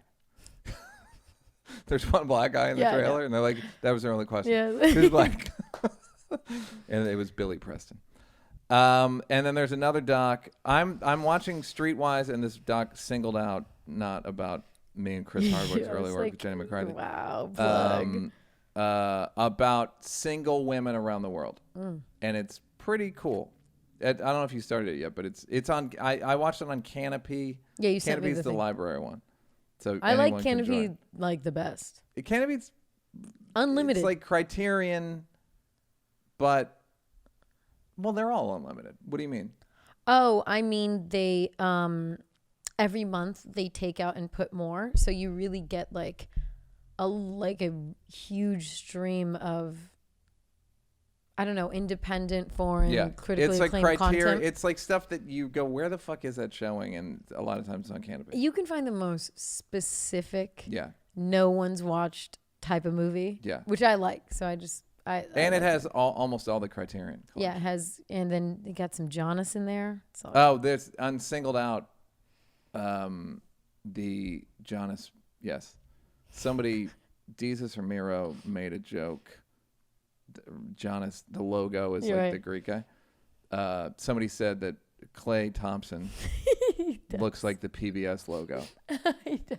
Jesus Ramirez said it's a great fucking joke. Oh, they're so funny. They also wrote a joke for a thing I connected them with. You know Jesus Ramirez? A little. I love them. They're very funny. Oh my god. That Kevin Durant arms are so long he can tie his shoes without bending over. Just a good kind of mother joke. Jesus and Miro. Don't know who wrote it, but good job, guys. Good job. Good job. Let's do some emails, Will. It's time to check that email. Emails. Hi, Blanky. That's a mix of Neal and... Okay, anyway. So, I have a quick question from France about anger management. Not the movie, but the situation. I have an example. I'm living in a really small apartment in Paris with my girlfriend. Suddenly her friends come for a visit, unspecified amount of time. And after 8 days, I feel like either I'm going to have to kick them out, which I really don't want to do. It's not in my nature. Or I have to really sacrifice a lot of private space. So I'm kind of stuck and I get angry. How would you deal with that situation? And have you ever felt like you need to deal with anger management issues? Thanks a lot. Love you guys. Bye. Have I? Hello. Have you listened to the podcast? That doesn't seem anger management. That's you a bitch, to quote Bianca, for not putting your motherfucking foot down and making it so you don't get any pussy for months, but you put your foot down. Because whether they admit it or not, women extort behavior from us in exchange for sex. Okay. Now, I'd like to speak to Nardo, please. Now, Hola. I've taken a class recently. Was it good? No. Damn, I really It was would mandated by court. So Whoa, I why the fuck signed did you up. take a class I went mandated? once and was like, oh, these people are not No, here but what did you do to voluntarily. get a court mandated? No, I ruled against myself and said you need to go to an anger management class. Oh, the court didn't. Oh, you went to the court mandated anger management class. Correct. Those aren't good. Correct. There are some books. I've read a bunch of books about it. The main thing I learned was, you get angry most of the time because you're being invalidated. That's most of it is like, you're fucking ignoring me and my needs. That's where most anger comes from. So once you know that, you can work back. Anything you're mad about is just you're being inconsiderate. Sometimes it's being like completely ignoring you, like completely ignorant of you. Like, but once you know that, then you can kind of work backward. But it's so hard. Changing is the hardest. Ugh. It's the worst fucking. It's just the hardest thing in the world. It's truly the hardest thing in the world to change. Yeah. But especially someone who's quick to anger. That quick to anger, a lot of times is learned, especially when it's out of nowhere type of anger. I don't know if I'm sure. Well, one of the things in one of the books I read was that it's a lot of people that are angry have never seen things resolved peacefully. Yeah. The amount of yelling was options 1 through 3 in my house.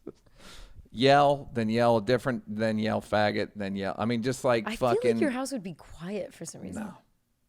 Loud house. Yeah. 10 people. 10 people. Loud house. Nardo say 10 people. Nardo spoken. Yeah. It's yell. It's so the idea of a mutually respectful resolution isn't even possible. Yeah. To most people. Yeah. I've dated one person in particular that didn't have the skills to conflict resolve at all without it getting so terrible. And it felt like a train that was going to come. No matter what I did, no matter if I was gentle, nice, equally as aggressive, no matter what, it was a train that was going to pull in the station whether I liked it or not. Like the anger, because it just had to do it had to live out its life cycle. My brother, Kevin, jogs every day or rides his bike or jogs every day to, quote, get the Brennan out of him. Kevin! That's very funny. Yeah, so like funny. it's, but that's I have books. I mean, and it is very interesting. And it's also, I think men have an issue, which is we're never shown leaders who don't scream. So coaches, military, yeah, it's all that's part of the tool. That's like the main tool. Yeah. So, and we're just barely out of those woods. It's only 2020. We just started reading. In human history, it's all of it's blink of an eye. It's like yelling was fine up until very recently. Yes, and it might come back. You might never come back. Know. Yeah, sometimes it's useful. Like Chris was saying, like when he was like, yeah. Sometimes yelling is like, who I feel like uses yelling wisely is Steve Kerr, the Warriors coach, especially when they were good. Like where he would like break a clipboard over because he's not Bobby Knight. Right. He's not seething all the time so that it Bobby doesn't. Bobby Knight's so entertaining. Right. He's not seething all the time so that it is like, oh, this must be worthwhile. Right. If he's. Yeah, if you're giving it away every fucking time you feel something or you're discontent. Yeah. It just becomes like, okay. It doesn't. It's now the question is it persuasive? That's ultimately there. I think you try Persuasive, persuasion. maybe effective. It depends. Right. Well, yes. If you're trying to make a Marine, yeah, go ahead and yell. But a lot of time yelling doesn't. I mean, people aren't going to come. They're not going to be forthcoming towards you. You know. It's just not. It's not the most effective way to communicate. No one wants to deal with all that shit. Yeah. So if it's effective to hide everything that will make you yell, fine. I'm sure it's effective, but most of the time it doesn't.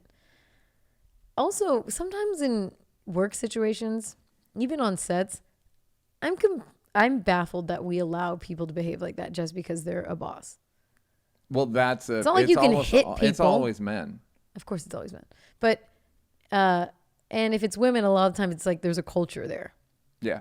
But it's not like we allow our boss to punch And she's him. a cunt. I want to make that clear. The man is a leader and the woman is a cunt. No. Okay. But it's not like we're accepting of your boss hitting you.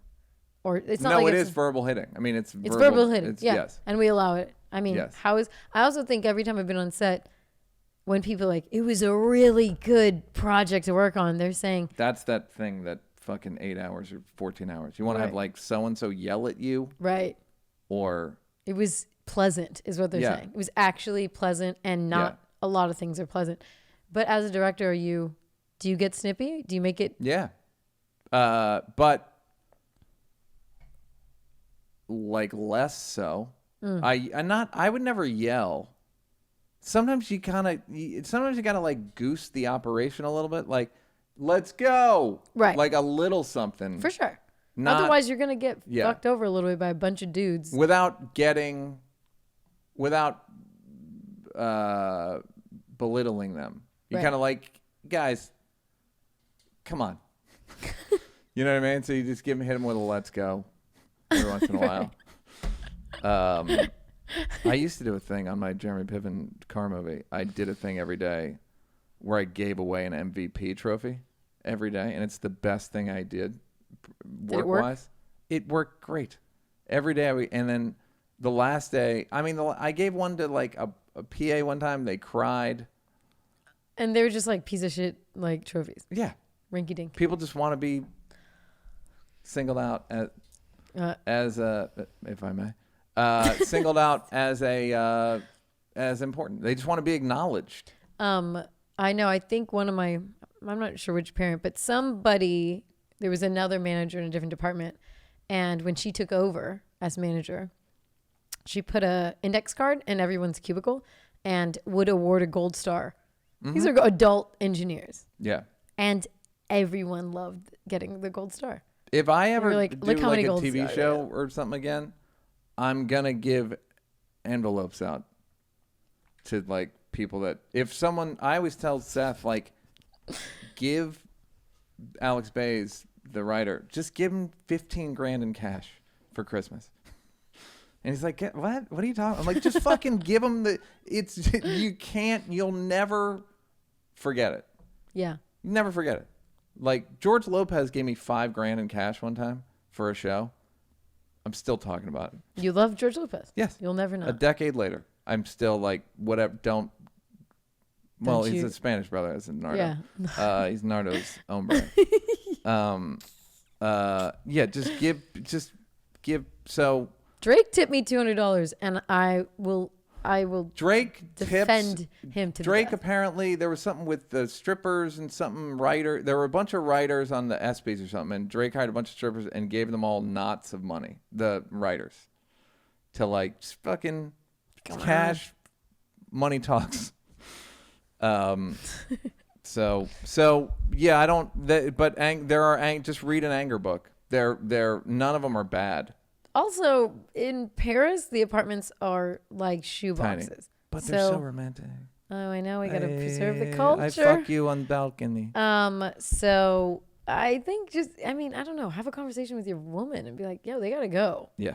The people made us some songs. Yeah, let's hear some songs. This is Trouble. What is this?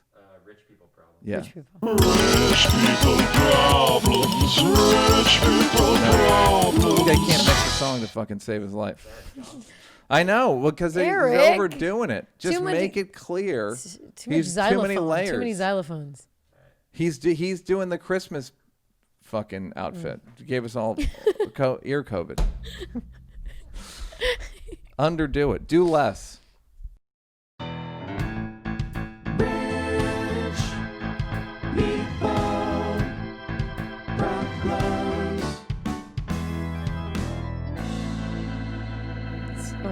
They know.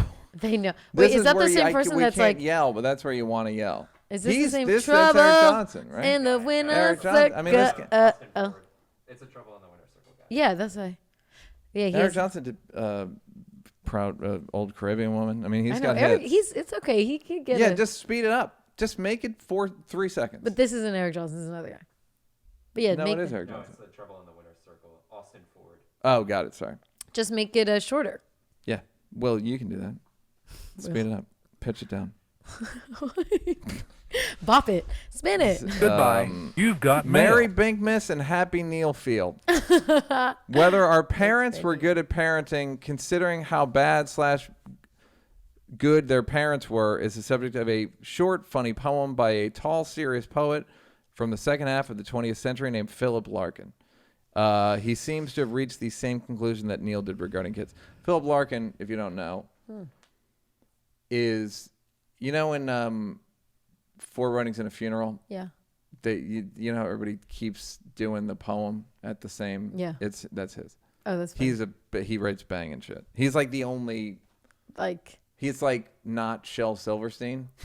He's like a popular poet, but it's That you go, isn't- oh yeah, that's good. Right. It's not like brothers and sisters. It is a race issue, of course. 1971, This Be the Verse is the name of it. They fuck you up, your mom and dad. They may not mean to, but they do. They fill you with the faults they had and add some extra just for you.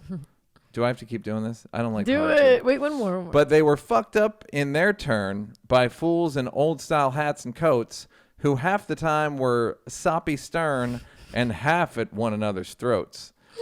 Man, hands on misery to man, it deepens like a coastal shelf. Get out as early as you can and don't have kids yourself. That was really good, Neal. Thanks. Rotten rhymes. Philip Larkin, everybody. Athens. Philip Larkin. Go see him. Go see him. Is he dead? download his podcast. Go see him. I'm sure he has a podcast. Go listen to it. It's all rhyming. No, he writes good shit. I say that because I know 2 of his poems, and that was one of them. The other one was I read from it, and Four the other one was Weddings. from Four Weddings and the Funeral, which made me tear up every time I watched it, which was Aw, twice Neal. 20 years ago. Goodbye. You've Hola, got hijos mail. de la buena fortuna. Wow. Nardo. Although I somewhat agree with Bink's decision not to buy Goodwill because of their business practice toward its employees, the store does help families that can't afford to buy at full price. During high school, we bought most of our clothing there out of necessity. Now, I think the prices are comparable to Marshall's and Ross, depending on where the store is located. People buy at Goodwill for environmental reasons. Sometimes something about diverting fabric from a landfill, and to be friendly and unique. Or to be trendy and unique. I can't read because my eye is leaking. I got some oil in my eye. But I could be full of shit. Actually, that Philip Larkin poem really fucked me up. So in the end, I guess it comes down to the treatment of people versus trying to do good towards the environment. Good point. And then there's another one. There's a bossier one that we'll get into. Goodbye. Let's get bossy. You've got mail. Okay, here it is. Howdy. I do finance consulting for nonprofit organizations, private foundations, and government funding agencies with the leading consulting firm in the space. I'm a grown-up, have worked exhaustively in the nonprofit sector, have an enormous amount of highly specialized experience, and I'm a leader and expert in this field, measurably by many accomplishments. Despite this, Neal, I'm confident you and your listeners can understand the following just fine. Basically, he said, unfortunately, the prevailing perspective over many decades has been that the key indicator telling prospective donors of a given nonprofit organization is an effective one worthy of their gift is the ratio of which that organization spends on its programs to what it invests in its overhead. This has incentivized nonprofit organizations to chronically underinvest in the necessary support. Basically, he's saying we were fucking dead ass wrong. About what though? Sorry.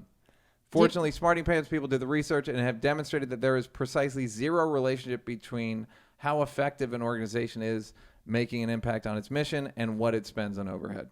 Not an ounce. In fact, your beloved rating sites like Charity Navigator, GuideStar, etc., have issued apology letters to nonprofits and donors, recognizing the harm their prior fallacious guidance has contributed to and caused. Then he goes on to say, so how, and what about being dead ass wrong? This guy's very condescending. We'll get to that in a second. I encourage you to amplify the transformative work being done to right this wrong, or if nothing else, to not share the next post you see crowing about organizations that oh so worthy because 100% of every dollar raised goes directly to funding programs. Given to organizations with missions you care about, doing work you think is good. Don't compel organizations to starve themselves for dollars so as to be too haggard to do work you care about as well. Thanks for the jokes. P.S. If you want to right some of the harm your words may have caused, you could send any of the winner any winner circlers with questions about giving my way so I can help them do good and fulfill everyone's fantasies of falling into Charlie Rose over on, here. Yeah, exactly. Do it, Neal. Californians He says, do for it, Justice. Yeah, this guy writes on and on and on. I want to be clear that we do not work for you. What the hell? I want to be clear to everyone listening to this podcast. We don't work for you. We work for Anchor and we work for fucking Spotify. And Stitcher. We work for... No, we don't advertise. JK. No, we work for ice cream. We work for Ben and Jerry's. Light Phone. Fucking Tuft and Needle. If they want something, Manscaped. if fucking Anchor writes and says, Neal, shut up, I do it. I just love that it's like, tell all your winner circles, send them my way. Do it, Neal. You think I'm fucking bringing this up in at dinner? You fucking egomaniac. I know. Only a man with a bigger ego than yours could. It's hard to do. Right, such this guy's got some great ideas about government and virology. Well, okay, let's give him benefit of the doubt. Yes, I believe him, and in the spirit of recognizing commanding officer, he's the commanding officer when it comes to charity, and I guess we should all just give to the charity we believe in, and hope that they do the right thing with our money. Wow. Okay. We just got to hope that they do the right thing because apparently we can't ask questions. We can't? I'm not saying you can't ask questions. Buddy, we're not going to read the next letter. This one took too long. That was, no. And it felt very hostile. It's just like people are trying to be fun hostile, but it doesn't. That's like negging. Save it. You know when people think they're being fun and flirty and it's like, you're mean. Yes. Some people can't do it. Here's a good one. Okay. Hey, Neal and the Lovely Bank. Last week you said that Ellen was very good at what she does. I agree, and that she was unlike any other comedians. Don't agree at all. This isn't meant to say that she's intentionally ripping someone off, but I feel that if you study most comedians, you can actually see their lineage. In this case, Ellen is a direct comedic descendant of Bob Newhart. You're absolutely correct. And I think what I meant was she's not doing anything like people that are doing it now. No, what I thought you said was that her voice is so specific. Oh, right. Yes. Well, there's the other thing I've learned reading letters. People don't fucking listen. And if I get one more DM going, what was that website you mentioned? There's a fucking rewind button on your thing. Do you think I'm DMing the Daily going, what did you get? The fucking audio's there. I'm going to rewind it and find it. And I'm going to be kind it. Yes. So I may not have even said this, but if he wants to feel like he got one over. No, don't make it weird. He's right. right? Oh, of course, but I don't know that I said that. I think you're saying I said that she doesn't sound like anyone. You said her voice. The pitch of her voice does not sound like doesn't sound like anyone. And then you go on to say other complimentary things, but I think, you know what? Yeah, you got me. Both. Just like Robin Williams was linked to John of the Winters and Everybody Black, born between 1965 and 1985, with an exception of a handful, is doing Richard Pryor. Also true.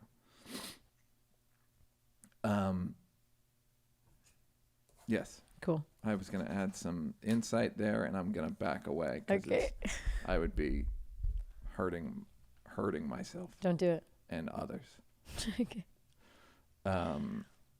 Pryor did do Cosby for 5 years, though.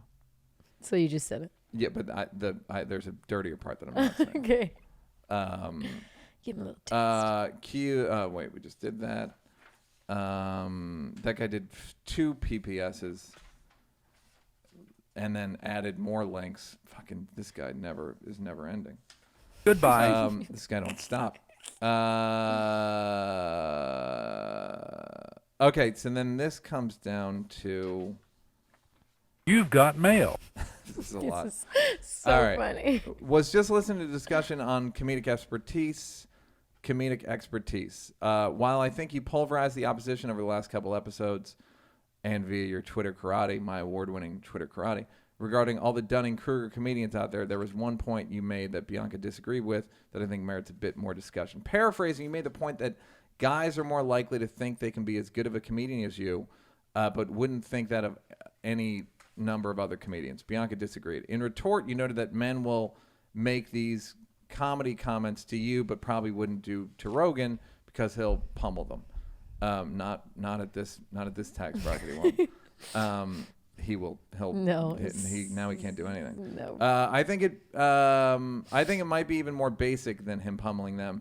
In a word, style. Your writing chops are indisputable. And because your writing is so tight, 3 Mics was amazing, largely because of its simplicity. Solid premises, perfectly written, calmly delivered, unique, special. But because of the delivery style and the curt language, you make it look easy. Contrast that with guys like Rogan, Kevin, Joe, and Dane. They all look like they're working their balls off on stage. Their timing of physicality, energy, and punchlines, along with the sweat pouring off of them, makes them seem more untouchable. Almost exclusively because of the mannerisms and straight delivery style, I suspect many men out there think they can replace you, Marin, or even Dave, more easily than they could Burr, Sebastian, Coe. I guess it's Coy. Or Fluffy. Obviously, everyone mentioned here is untouchable, but anyone other than an exceptional talent. But I think that your style gives people false hope. This guy's absolutely right. I think he's right too. Convinced. Yeah. Absolutely right. This was like, rarely does someone come up with a better argument for me about myself. But I'm like, yeah, that's exactly, because I seem laconic. They go, wow. Dave, Dave can vary speed. Dave can do like 5 different things. Yeah, which most people can't. No. So he can do like long setups, and then he can be like, motherfucker, I don't have the other thing. But what I am going to start doing is spraying myself down with sweat, baby oil before I go on. And of course, I did fuck the stool in the last half hour. And you did this the sex move, the Samsonite. Yeah. If you did more, I remember when you did that bit, and I thought to myself, yes, it was Neal pretending to have sex with somebody.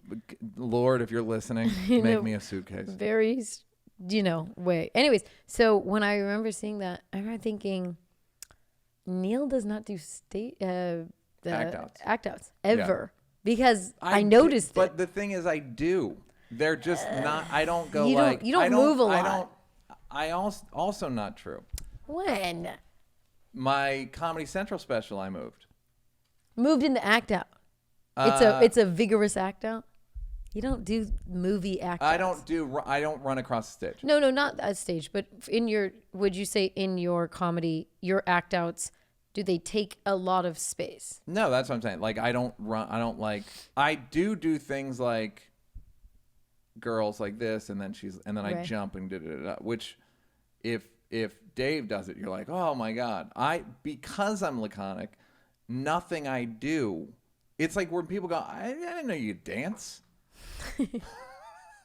Why not? I don't know. I just didn't think you could dance. The Samsonite act out was I remember thinking, looks different. Neal's moving on He's stage. moving more than. What's gotten into him? Must have upped his dosages. Or you'll do it's not safe. That's a good one. That's a voice one.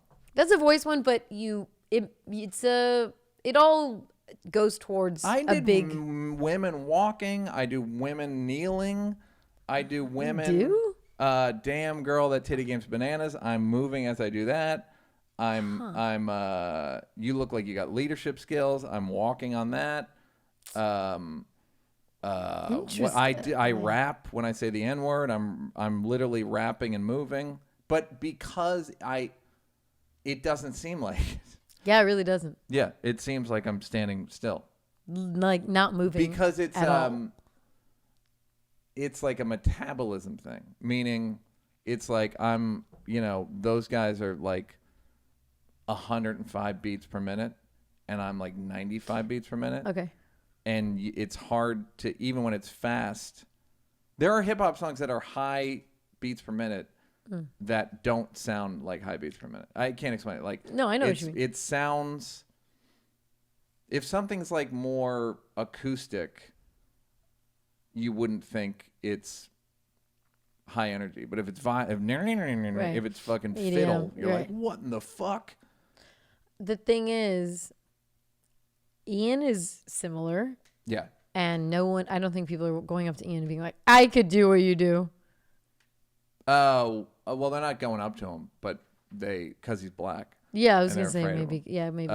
But Ian's jokes you can't logically get there. You can't get, like, they're so so get there. Ian. With that machine, you can't get there.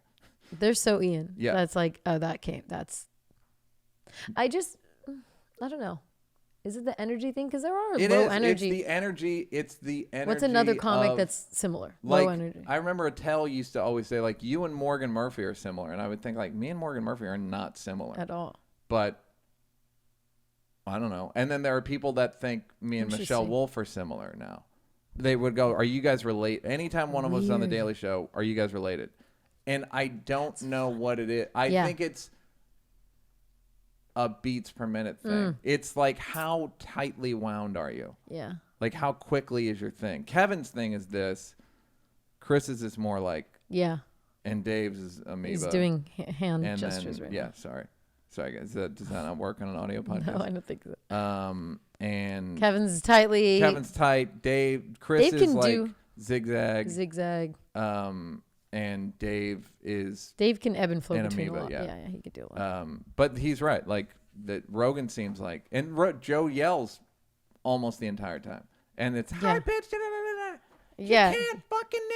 He goes from like da da da like, and then he's calm and does that. So, yeah. Even when I yell, it doesn't seem like I'm yelling. Meaning, I did. Like, there was, for my Comedy Central hour when I was on the road, my mandates were like, hold the mic further away from your mouth, so you have to be loud, and move. Make sure you move. Yeah, you had the most energy on 3 mics, I feel like. No? No. Really? No. I had no energy. Meaning I couldn't have energy because Rock gave me the note, like, you got it, whatever space you're in, you have to stay in that space. Oh, so you had. So I couldn't, the notes. When I'm telling the sad stories, I'm in the middle. I meant your like random Comedy Central ones. Like, I think there's one you're wearing a red. I don't remember, but I know that the Netflix one I would have had more. The Comedians of the World, the stage was fucking tiny though. Really? So once you're on the stage, you're like, fuck. But it is, regardless of stage or 3 mics or not, it is a lot of reflection of your personality. I mean. Yeah. That absolutely, but it's. Like bass amount in my voice, and you have a really deep voice, and like speed of talking. How comfortable are you though working on? Would you work on that? Would you try to do more? Constantly. What do you think this thing's for? I have no idea. Shock myself into moving more when I go back. I did a spot 3 months ago, and I had it's the guy who used to open for D'Elia, Irish guy. I think. Yeah. He looks like Irish D'Elia. It was Irish D'Elia. It was Mike Leonocci. I gave him my phone, and anytime I wasn't smiling or moving, I let him shock me. Oh my god, hilarious! And it was fucking hilarious. Can I shock you? Yeah, I want to shock you. I mean, it's more. Did you not get shocked? No, when? You need to see what it's like. I'm like, let me shock you. All right, putting him This on. is, of course, the Putting on Neal's. It's a rubber watch. The Pavlok 3. Hold on, ladies and gentlemen. Not a sponsor, but we do work for them. That's Will that's the is original. so funny. That's the original purchase. Idiot purchase. It looks almost like what were those watches? Like an iPhone watch? Yeah. Okay. Oh, that was weird. Yeah. Ew, my toes are tingling. That's so funny. I don't like this. Do it again. Oh my god, it's so strange. It's That's like 60%. That was 40 and 60. give me all that shit, You dude. want the full I ain't no fucking- beat. That's good. Oh, that's so weird. It feels like when you a static shock Yeah. on but worse. crack. Yeah, but worse. No. Like, it's not pleasant or unpleasant. You It's ever- closer to unpleasant. You ever see those gag gifs where it's like you want a gum Yeah. and you take it and it's like yeah. it's like that kind Yeah. of. But for a split second. I did a show where I just I had it shock Oh. me once a minute. The last show I did in San Diego. Aw, that's some Catholic shit, dude. I know. You're like the guy on I know it is. God what was bless it, you. the Da Vinci Code, where he's I like know. doing When that I saw shit the in thing, the when I thigh. saw that, I couldn't believe it. Explain it to the people. In the Da Vinci Code, there's like a weird fucking psychotic, like Devout. priest, like seminary student, and the term self-flagellate it's a term I was aware of, which is like you whip yourself emotionally. This guy had a cat of 9 tails with spikes on the end of it, and he would whip himself. Ugh. And when I saw it, I felt seen, as they say. For the first time. For the first time ever. That once a minute. And it's like, Neal, it's I don't know how often, because I what don't do you want to forget. What do you want to smile and accomplish move more. with this? Like in a hostage situation? I want to make it so that I just do it automatically. You have not smiled much in this podcast. Well, you wouldn't either if you were sitting across from. Shut up. Where's Nardo? But I didn't do it for the podcast. I will next. No, I literally I mean, thought I should next time. I mean, do you want it to be just your onstage persona, or Yeah. do you want it to affect you? I mean, I would like to be smiling more. It's a huge benefit.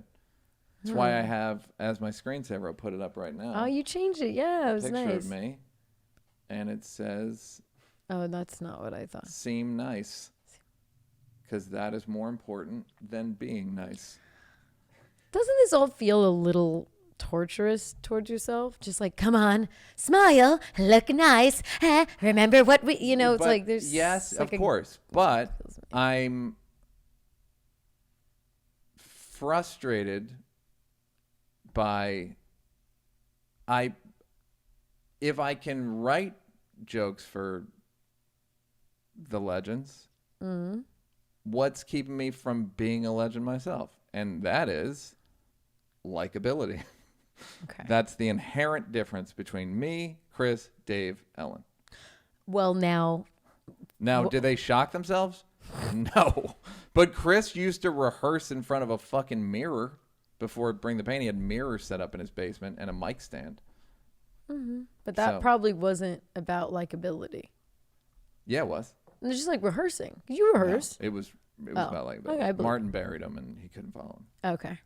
because he didn't move. He just used to scowl at the audience. Question. Yes. Few episodes back, we were talking about what skills and abilities you can work on, and but we were kind of chicken and the egging it. Like you probably have to be born with it to a certain degree.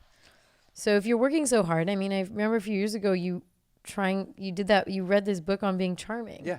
And Remember we're like, people's names. remember people's names, and you made a chart of everyone's names, and you didn't remember people's names. Well, Bianca, you mean the chart that I was studying the other day?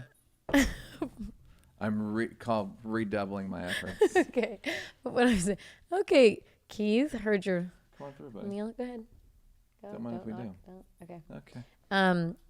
Do you think maybe being that type of likable, this universally likable, is not in your wheelhouse? Well, that's why I brought my niece up earlier. Because is she as likable? a person, yes, but it's like I want to be a widow. It's fucking weird and funny. Yeah. And I'm embarrassed to admit it publicly. Right. But I want to try to get better. And I'm not going to get to fucking Dave Ellen level or Chris level, but I'll get somewhere. I'm reaching for the stars and hitting the moon. All right. I believe it. I mean, I don't know what to do. I want to get better as a comedian, and I want to get more appealing. But the thing is, what I'm saying is you're kind of curmudgeon-y. You're like part curmudgeon, part really Still sensible. Works with a smile, though. Because I mean, like, Marin not fucking smiling. And he is, though. Marin, you want to talk about act outs? Oh, yeah. He's falling in his last special. Shit he would have walked out of right 5 years earlier. Yeah. You just have to, it's like you're just more open. Because I'm not opposed to it. It's like you say I'm silly. I just am not. Okay, I see. So you want to like bring out what's there in like a pleasant way. Because I'm just like, I like you. I don't want you to be like. The joke's not going to be different.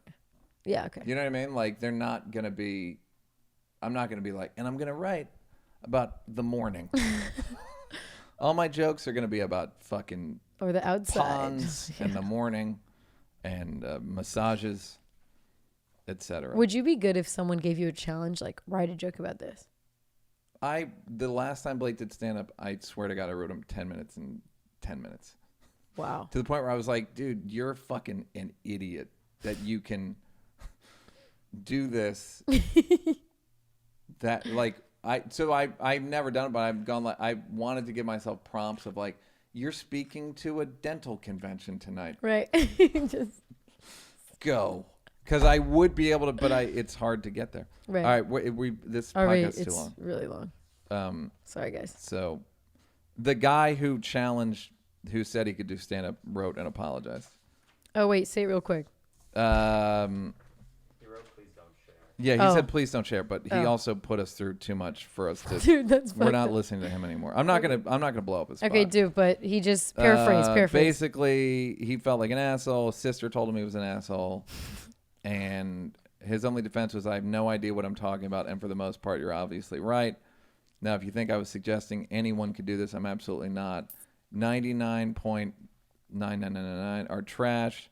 They're the kind of people who think they're funny because they can give a best man speech or can quote The Hangover. This guy, he won a couple stand-up competitions early in life. Okay. Then he moved to LA, got robbed. Which is already very funny. The day he got already here, funny. And then went this guy's home, hilarious. And then ended up an options trader. That's one of those things. This is where you just get into crazy things. So he's been doing it in his garage.